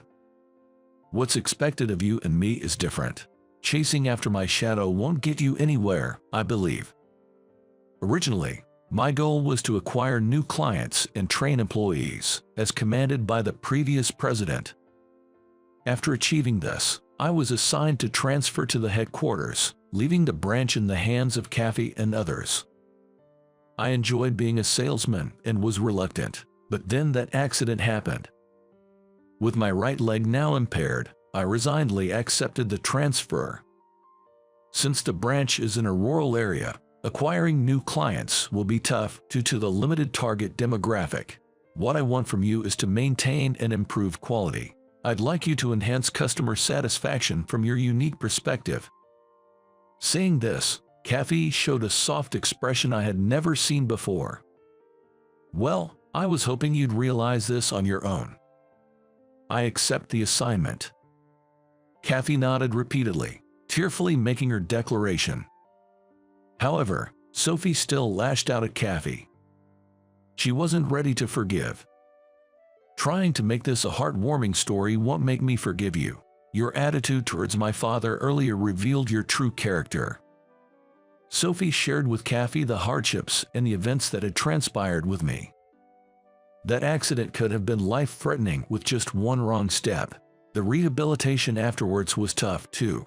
He still goes for sessions whenever he has the time. Despite my disability, I truly wanted to continue working as a salesman. I had to suppress that desire and leave the branch office in everyone's hands.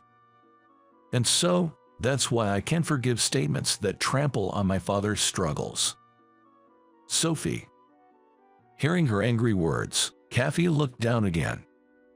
Seemingly afraid to meet Sophie's eyes, Kathy finally spoke. "I'm truly sorry. I deeply apologize for my naive thoughts." "It's all right, Kathy.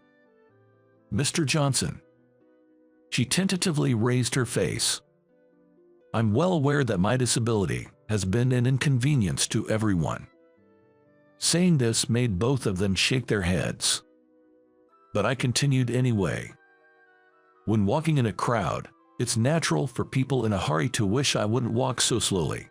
I'm mindful in narrow stores too, but that's because the world is built for those without disabilities. It can't be helped." Hearing this, they both fell silent. Seeing their reactions, I cheerfully suggested, "Let's end this discussion here." I shifted the conversation to a different work topic, and we didn't talk about anything else after that. Later, I received an overly formal apology letter from Kathy. She had gone to the trouble of handwriting a lengthy message on a paper, sealing it in an envelope. Inside the envelope, along with the letter, was a proposal. A cafe adopting universal design where both able-bodied and disabled people can enjoy together. It was a plan for a store that integrates a cafe with our company's interior goods. The design sketches were sent in a separate email. They included designs with no elevation changes for those with walking difficulties. The proposal also includes the installation of handrails that balance both aesthetics and functionality, as well as the development of chairs that are easy to sit in. The proposal also suggested providing tableware that could be used by people with arm and hand disabilities, allowing everyone to choose according to their needs. Given the highland prices in urban areas where our headquarters is located, the proposal was envisioned to be implemented around the branch office. It was an excellent proposal. I couldn't help but call Kathy at the branch office. "After receiving advice from you to approach things in my own way, I gave it some thought and came up with a proposal I sent you." "Yes, it's a really interesting proposal. Let's definitely give it a try." It seems she had been doing a lot of thinking since that inspection day. I wanted to raise the issue of how we can live together without inconveniences, regardless of one's physical condition. This proposal was one of the initiatives presented as part of that idea. Impressed, I was determined to make this project a success as a company. As the president, I would do everything in my power to support it. After some time, the cafe started to become a reality. Kathy led the creation of the barrier-free interior. She had conducted thorough research by visiting facilities for the physically disabled. Rather than relying on imagination or consideration, she thoroughly identified the actual stress points for those directly affected by conducting realistic assessments. The completed interior was indeed something I could navigate without stress. But Kathy still seemed unsatisfied. "Are you going somewhere?" Having some time, I had Sophie drive me to see the cafe, where I ran into Kathy about to get into a company car. "Jess, I'm off to a university specializing in welfare to take lectures from the professors." "That's a great idea." Her proactive approach was truly befitting of a sales manager. She is also taking the lead in promoting it in various places. Take care. I hope you come back with some interesting stories. As I walked beside her, Sophie offered these words of encouragement. Yeah, I'll be back soon. I promise to bring back some great stories. Despite their previous tension, they had somehow become friends. They've even started going out together on their days off. After some time, the cafe project turned out to be a huge success. It gained a fair amount of attention on social media, and sales for our main line of interior products skyrocketed. I've been wondering if this single project might have already surpassed the shadow of Mel, under which she once felt pressured. It was on such a day, while I was pondering this, that I received a message. The cafe's social contributions had been recognized by the local government, and they wanted to award us. Naturally, we gratefully accepted the award. I hope this would further boost our company's morale. This award not only celebrated the cafe's success but also strongly affirmed Kathy's efforts in its planning. So, in addition to the external award, we'll also hold a ceremony within the company. I announced this during our weekly all-hands meeting. Of course, Kathy would be the one to receive the award. Her hard work was the reason for this excitement. We held a simple ceremony at the branch office. As the president, I read the award aloud and handed the trophy to Kathy. She received a round of applause from everyone, a celebration of her achievement. Thank you, Kathy. The cafe is a great success because of you. It's the fruit of your labor. Please continue to drive it forward. Yes, leave it to me. Her response was energetic, and her face was bright and refreshed. There was no sign of the pressure or inferiority complex she once had. Instead, her expression was filled with confidence and pride. Years after the accident, I still haven't been able to let go of my cane. I still attend rehabilitation sessions regularly. Dr. Muller, is there really nothing that can be done about this right leg? Since then, I've completely given up on making a full recovery. As a result, I now ask such questions more as a joke. Well, that's up to your will. The doctor would reply with a laugh. Sure. Though I say I've given up, I feel it's slightly different upon reflection. Even with my right leg not fully functional, the kindness and understanding of those around me allow me to work and live without issues. Realizing this made me less obsessed with a complete recovery. It might be inconvenient, but it's far from unhappy. So, I've decided to live with this disability for as long as I can. A society where everyone shows empathy and helps each other. A society where, regardless of any disabilities, people don't feel stressed.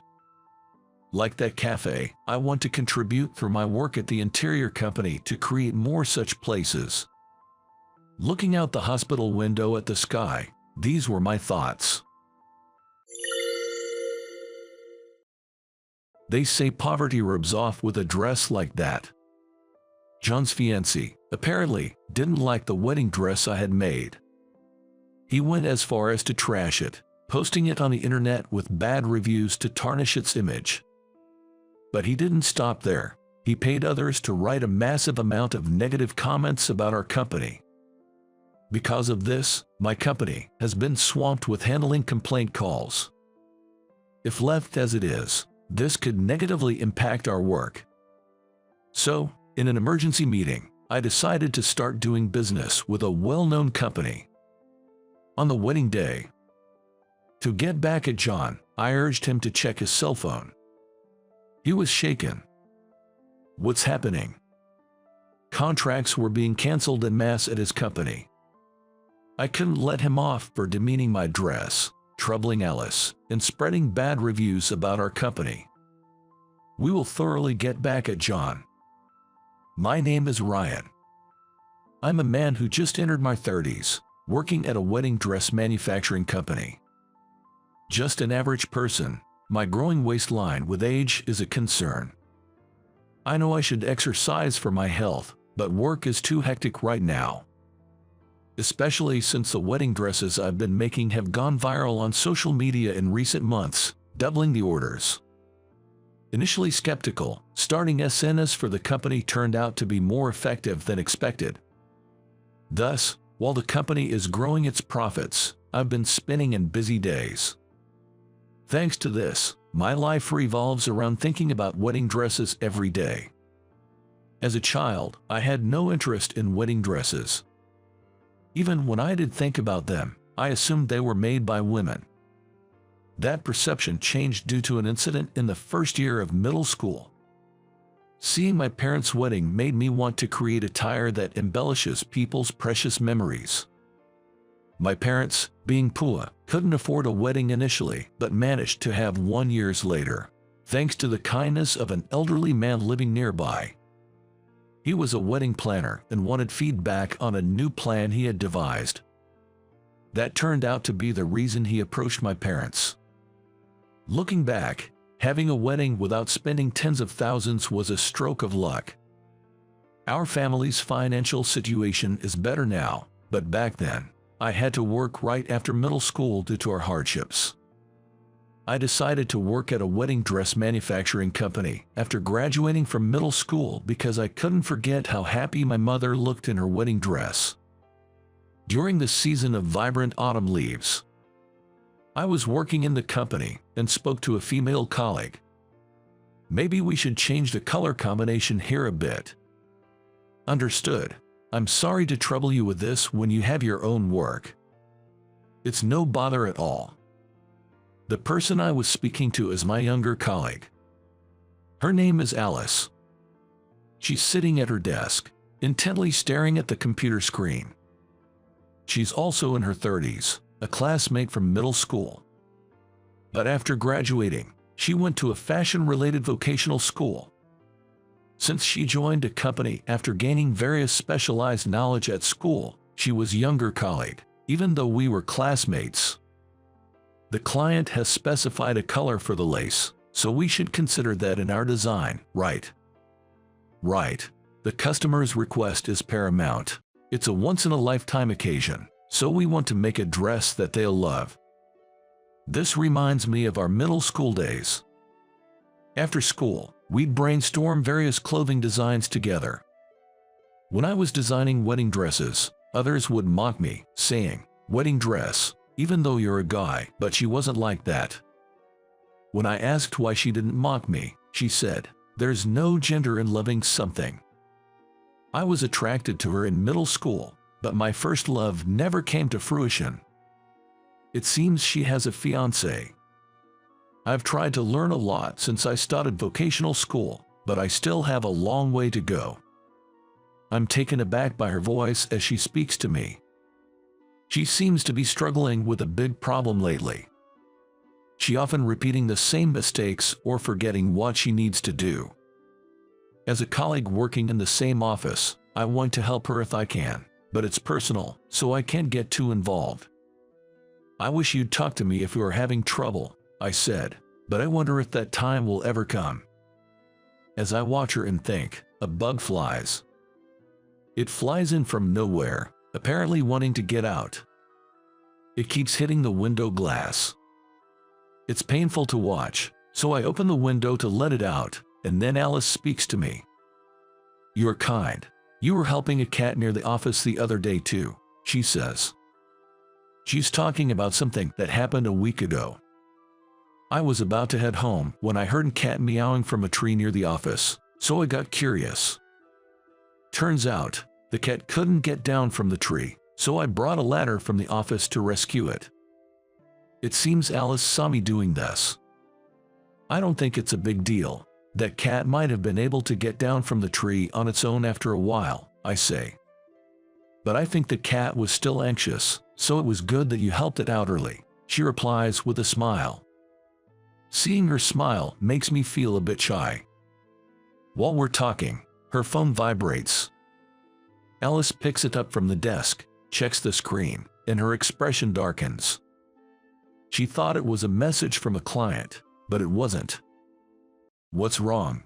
I asked. After hesitating for a few seconds, she slowly starts to speak. "Well, my boyfriend has been saying some mean things lately," she says. "Mean things, even though he's dating you?" "No, not about me, about people at work." She has a fiancé named John, who's in his 50s and values education highly. He's seen as an elite director at his large company because of this. He often tells Alice not to associate with people who didn't go to college. By the way, John graduated from a prestigious university. I heard from a colleague that he used to only hang out with smart people in university. Because someone from our company graduated from the same university, I had heard about him before. Alice looks down at her phone, which vibrates again, with a complicated expression. Why would he say that hanging out with people with lower education makes you dumber? She wonders. Maybe she's received another message like that. Since there are quite a few people like me who started working right after middle school at our company, maybe he's worried about that. It's ridiculous. Just because someone didn't finish high school doesn't mean they are not a good person. You, me, and everyone else here are not bad people, she says. Alice. Sorry, please forget I said anything. I just decided on a wedding date, so maybe I'm just worried about everything. She says with a downcast look. I can't come up with anything comforting to say. Somehow, it doesn't seem like Alice and John are a good match. Despite the age difference and differing values. Why did she decide to get married? As I ponder Alice and John's situation, time passes. During this time, I've made several wedding dresses. It was chaotic at first, but I've gotten used to it with experience. The number of orders hasn't changed, but now I can handle my work more comfortably. In the midst of this, Alice asks me for a favor. She approached me during the break with a formal attitude to talk about her wedding. "So, you want me to design the wedding dress you'll wear, Alice?" "Yes, I've always wanted to wear a wedding dress designed by you. If I'm going to wear one for my wedding, I want it to be yours," she says. I'm flattered to hear that. It's genuinely satisfying to be appreciated. The responsibility of contributing to such an important moment in my classmate's life is a big pressure, but it also motivates me. However, I wonder if she has discussed this with her fiancé, John. It seems Alice read my expression. I've talked it over with John, and he agreed to let me decide if I'm so willing, she says. If he's okay with it, then. Alice genuinely wanted to wear a dress I designed, but there seemed to be another motive. I didn't want him to keep looking down on people from our workplace. I thought if he saw a beautiful dress, he might change his mind, she explains. So that's why you asked me to design it, I see, I said. When Alice reached out and grabbed my hand, I couldn't help but feel a jolt of surprise. It reminds me of the innocent feelings I had for my first love in school. Of course, I'll pay for it. Could you please design it? She asks hesitantly. But I wanted to do everything, not just the design. I believe the best results come from one person handling the entire process, and I wanted to do everything I could for her. No, I'll take care of everything. You're my friend, and I've been looking out for you. I want you to wear something truly special, I insist. But I think your modesty is a virtue, but is not what you need right now. This is an important moment in your life. You shouldn't have any regrets, I told her. Alice has always been like this. Choosing the cheapest item even when I offered to treat her, or only taking one piece of candy when she could have taken 10. Just because she didn't want to take away from others. There's no need to hold back for your wedding. It's once in a lifetime, I said. You're right. Could I ask you to do it, Ryan? I confidently assure her, you can count on me, tapping my chest. It's an honor to contribute to the start of my dear friend's new life. I should be the one thanking you, I said. Thank you so much, Ryan, she replied. So, From that day, in addition to my regular work, I started on Alice's wedding dress. Though it was challenging, the motivation was different because I knew the person who would wear it. Creating something for someone I know felt fresh since I had never experienced it before. Completing this wedding dress would teach me a lot for my future work. But at that time, I didn't know. Alice was enduring a lot for a marriage she didn't want. And I didn't realize she didn't eat much during breaks. That day, she went home and had a long talk with John about the wedding. Later, I heard John didn't want to invite us, her colleagues, to the wedding. He said people with lower education are surely lacking in class, and Alice had a hard time convincing him. The dressmaking process went smoothly, and a few months later, it was finished. When Alice tried it on, it fit perfectly. She looked the most radiant I had ever seen her. In a company changing room, wearing the newly made wedding dress and looking at herself in the full-length mirror, Alice's face lit up. "It's wonderful. Thank you so much, Ryan." "I'm glad you like it," I replied. "It's so beautiful, I'm sure he'll have to let go of his prejudices. Thank you for all your hard work," she says, tears in her eyes. Seeing Alice tear up with gratitude, I chuckle and say, "You're overreacting." This is how she reacts even before the wedding, so I can only imagine what the actual day will be like. But I don't feel bad at all. It's a fresh feeling to have someone I know appreciate something I've made for a personal occasion. Afterward, Alice carefully folded the dress to show it to John. After bringing it home, she planned to try it on in front of her fiancé again. When Alice first asked me to design the dress months ago, I had a feeling everything might just work out. But it seems I was too optimistic. That night, a storm of negative reviews swept through an internet site. The photos posted were of the dress I made for Alice, but they showed it dirty, with bugs and trash on it. This sparked people, who weren't even customers, to write all kinds of untrue things, causing the company's reviews to spiral down. Arriving at work the next morning, my colleagues were furious over the comments on that site. Complaints about not being greeted when passing by, or that an employee is interacting with someone with bad behavior. What does that have to do with our work? Are these even true? The person posting claims they ordered a dress, but that's a lie. The photo they posted isn't one of our dresses.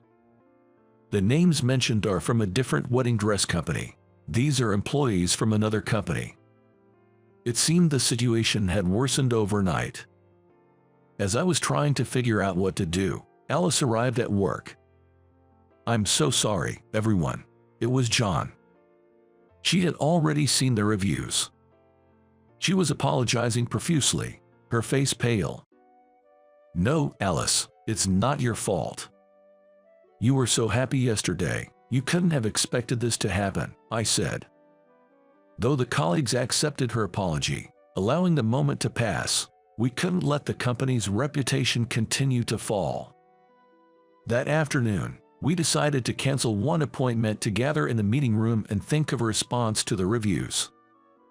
So far, we had received only a few complaint calls, but they were starting to increase, potentially delaying our usual business. In the serious atmosphere, we brainstormed strategies together. During this, Alice seemed determined to take responsibility. "This is my responsibility. I have an idea. Please let me handle this," she said with a strong resolve. No matter what we said, she wouldn't be swayed. So, I decided to invoke the idea of shared responsibility. "Then, I'll help too," I said.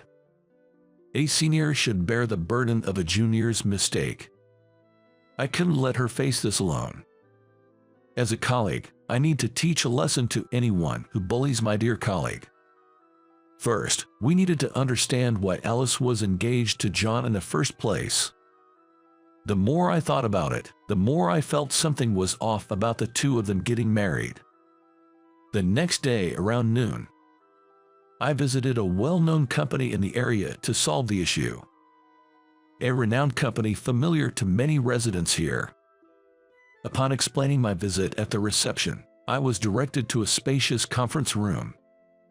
Inside, a man in his 60s waited for me.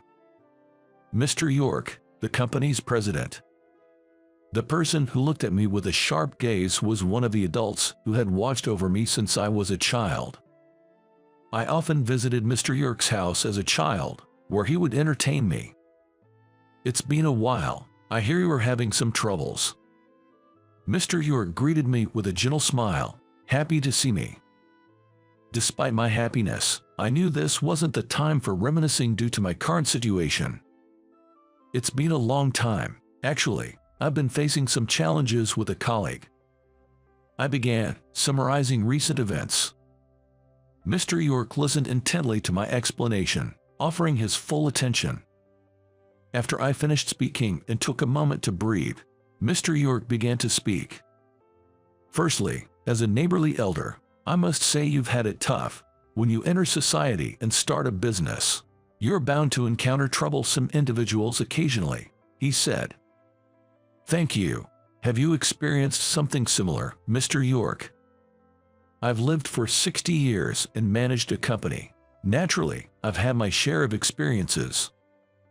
Living a long life surely brings a variety of experiences. From Mr. York's heartfelt tone, the hardships he faced were evident. He sighed deeply, shaking his head before addressing me again. "I'd like to help, but as someone who leads a company, I can't act on personal feelings alone. You understand that we can't spend time on mere consultations, right?" "Of course," I replied, acknowledging his position. Mr. York had always been kind, but he also understood the importance of discretion. Now that we were both adults in society, I couldn't simply rely on our neighborly relationship unconditionally. I prepared myself to make a proposal to Mr. York. "Mr. York, I'm interested in doing business with your company," I said. "Let's hear the details." Typically, such matters would be handled by the sales team, but today was an exception. I had explained the situation to my company's staff, and it was decided that I would handle this negotiation. Partly to resolve Alice's issue, and also for mutual benefit. Our sales department had long aimed to engage with Mr. York's esteemed company, but had never succeeded. Therefore, a change in approach was decided upon to make a new appeal. I proceeded to explain our proposed business terms to Mr. York. "That's the proposal. Would you please consider it? This company deals with high-quality thread. Using this thread to create wedding dresses would undoubtedly result in superior products." Considering Alice's situation, it was clear that establishing a connection with a renowned company would be beneficial. "Understood. Let's proceed with a deal between our companies," Mr. York agreed. "Really? Thank you."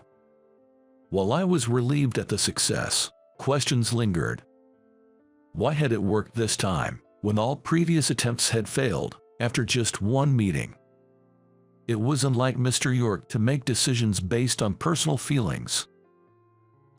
I hate to ask, but why have you decided to have a deal with us now? Our company's attempts at negotiation had previously been unsuccessful," I inquired.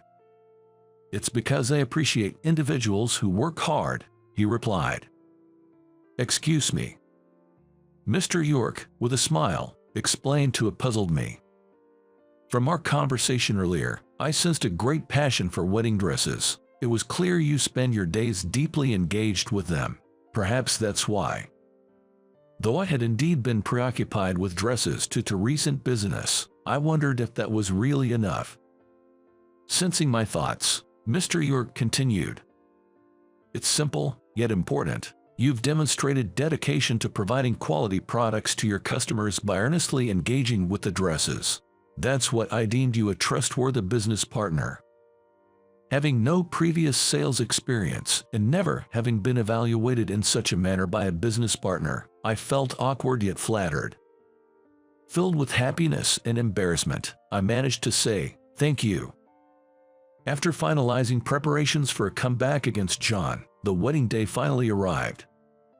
Though not listed on the invitation list, Mr. York was also invited to the venue. However, there was no sign of him yet. Perhaps there had been some trouble. While I wondered what to do next, I witnessed Alice doing something astonishing. Normally, she should have entered the venue after the ceremony had started, but she appeared in a tattered wedding dress. It was the dress I had made, but it remained as it had been after being defaced by John. The guests began to murmur among themselves. Soon after, John arrived at the venue, dressed as a groom, looking flustered. His attire was perfectly normal, making the contrast with Alice's appearance strikingly evident. "Alice, I was looking everywhere for you, and to find you here." It seemed he had been searching for her, panting as he loudly scolded her. "Why are you wearing such a dress? What happened to the one I prepared?" But Alice, undaunted by John's attitude, stared back at him defiantly. This seemed to intimidate him, showing his anger. "I'm sorry for not wearing the dress you prepared, but I had always planned to wear this dress, hadn't I? But that dress was made by a high school dropout. It's not suitable for someone as beautiful as you. I want to wear the dress my colleague made for me at our wedding." Alice stated firmly, though her feelings didn't seem to reach John. "Before you defaced it, that dress was beautiful, regardless of the maker's education background." Hearing Alice's words, he scoffed at the dress disdainfully. "Such a dress only brings poverty. I disposed of it so that you, being kind-hearted, wouldn't have to wear it." "How could you say that? It was made with so much effort." "So what? This isn't child's play. Effort means nothing if the customers aren't satisfied."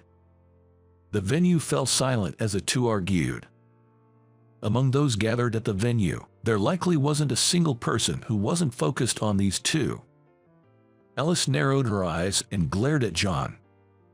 He hadn't expected such defiance from a bride just before her wedding. John faltered and stepped back. "Even if that were true, it doesn't justify ordering a dress from someone else when you've already asked someone to make one." "What?" "I looked into it after you defaced Ryan's dress. I found an order for a wedding dress from another company on your computer. You never intended for me to wear Ryan's dress." Hearing Alice's shocking revelation, John's face turned pale. "No, it's a misunderstanding.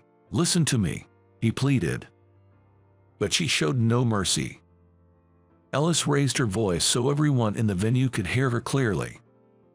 "I asked you multiple times if you had any specific requests for the dress, yet you, who said I could do as I liked, criticized the finished product. Isn't that wrong?" "Stop, don't say any more. It's almost time for the wedding." The atmosphere in the venue was changing. Those who had been expressing their congratulations were now looking puzzled, and some looked John with disdain. Alice continued to reveal facts unknown to the guests. She exposed John's deliberate sabotage of the dress, his negative online reviews, and his attempts to bribe many into giving my company bad ratings. When John, at his limit, tried to silence Alice by force, Mr. York arrived. "It's not becoming of a groom, about to be married, to forcibly silence the bride," he said, his voice calm but carrying. Mr. York, with a commanding presence, approached us with measured steps. "Sorry, Ryan. I'm a bit late from the time I said I'd be here. I couldn't overlook a child who got hurt on the way," he explained. "It's okay, that can't be helped," I replied. "I appreciate your understanding. It reminded me of when you were young, bringing back some nostalgic feelings." Mr. York shared, lightening the tense atmosphere with his casual conversation. "You're not recalling any embarrassing stories, are you?" "Don't worry. I only remember the time you wet your bed and cried after your mother scolded you." He joked, blurring the line between sincerity and humor. His words seemed to relax those who had been anxiously watching the unfolding drama. While it was important to stand up to John, We didn't want to leave the guests with any trauma. I had to thank Mr. York's experienced handling of the situation. Regaining my composure, I stood in front of the astonished John, who was asking, "What is Mr. York, the president of a renowned company, here? What, you got something to complain about?" "No, but I think you should check your phone right now. Is your company okay?" "What?" Caught in the midst of chaos, John likely never expected to hear such a thing. Stunned, he started checking his phone with a look of confusion on his face. He turned pale seconds later. What's happening? He was likely receiving notifications of contract cancellations from various companies, all orchestrated by Mr. York. Your company has been undermining rivals in various ways, but it seems your behind-the-scenes efforts were too sloppy, Mr. York revealed. No way. I felt bad for the victims, so I meddled a bit. Though, for you, it might not seem like much. Just an old man conducting some investigations and sharing the results with those affected by unjust bad reviews. Mr. York's company excels at monitoring the movements of other companies. Perhaps this is influenced by his own belief that he possesses no special talents. Claiming no knack for trends or business opportunities, he is compensated for his shortcomings by scrutinizing the actions of other companies. Maybe that's why he's so concerned about young people who are struggling despite lacking talent. Mr. York fixed his gaze on John as if testing him. "Well, what will you do?" Had John sincerely apologized there, Mr. York probably would have forgiven him. Alice, though not marrying John, would likely not have grown to dislike him any more than she already did. But clad in his groom's attire, John chose not to do so. He twisted his face in anger and rebuked Alice. "It's your fault. You're the one who went crying to Mr. York. Do you never consider reflecting on your actions, John? I'm not wrong, am I? What's wrong with taking down a rival? After all, in this world, whoever takes advantage of someone wins. Working hard only makes you a fool." Overwhelmed by anger, John seemed to have lost himself. As he advanced on Alice, I intervened to stop him.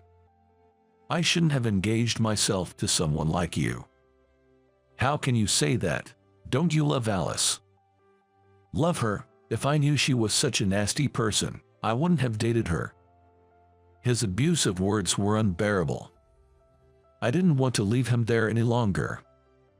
"If I had known it would come to this, I wouldn't have cornered your parents' company." Then I remembered the story Alice had told me after a meeting in the conference room. Her parents ran a company that suddenly started receiving bad press. It seems John reached out to help Alice and her family then. That was the reason they started dating, but the initial cause was unimaginable. "I thought if I did you a favor, you'd easily fall for it. I was deceived. I didn't know you'd be such a hassle."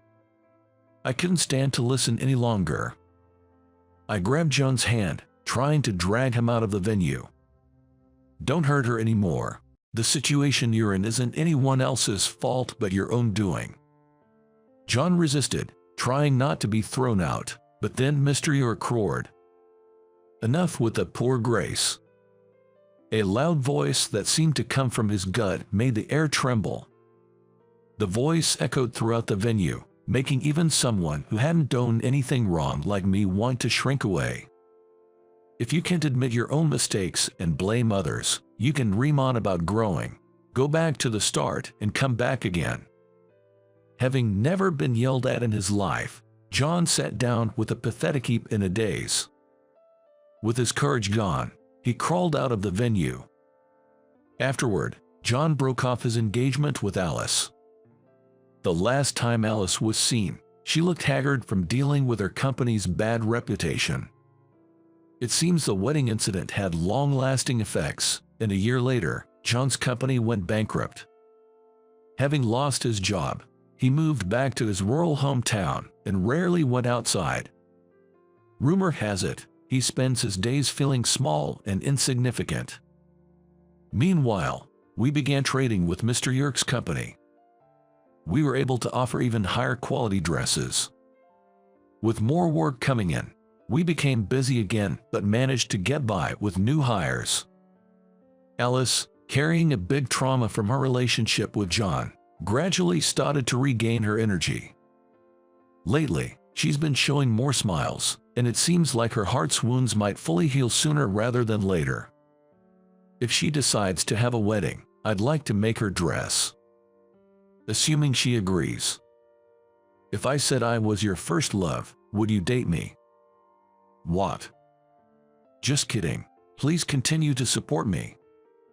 Yes. Become a dependable colleague and help me with work. At that time, I couldn't have imagined that a few years later, she and I would get married. And she would wear a wedding dress as my wife.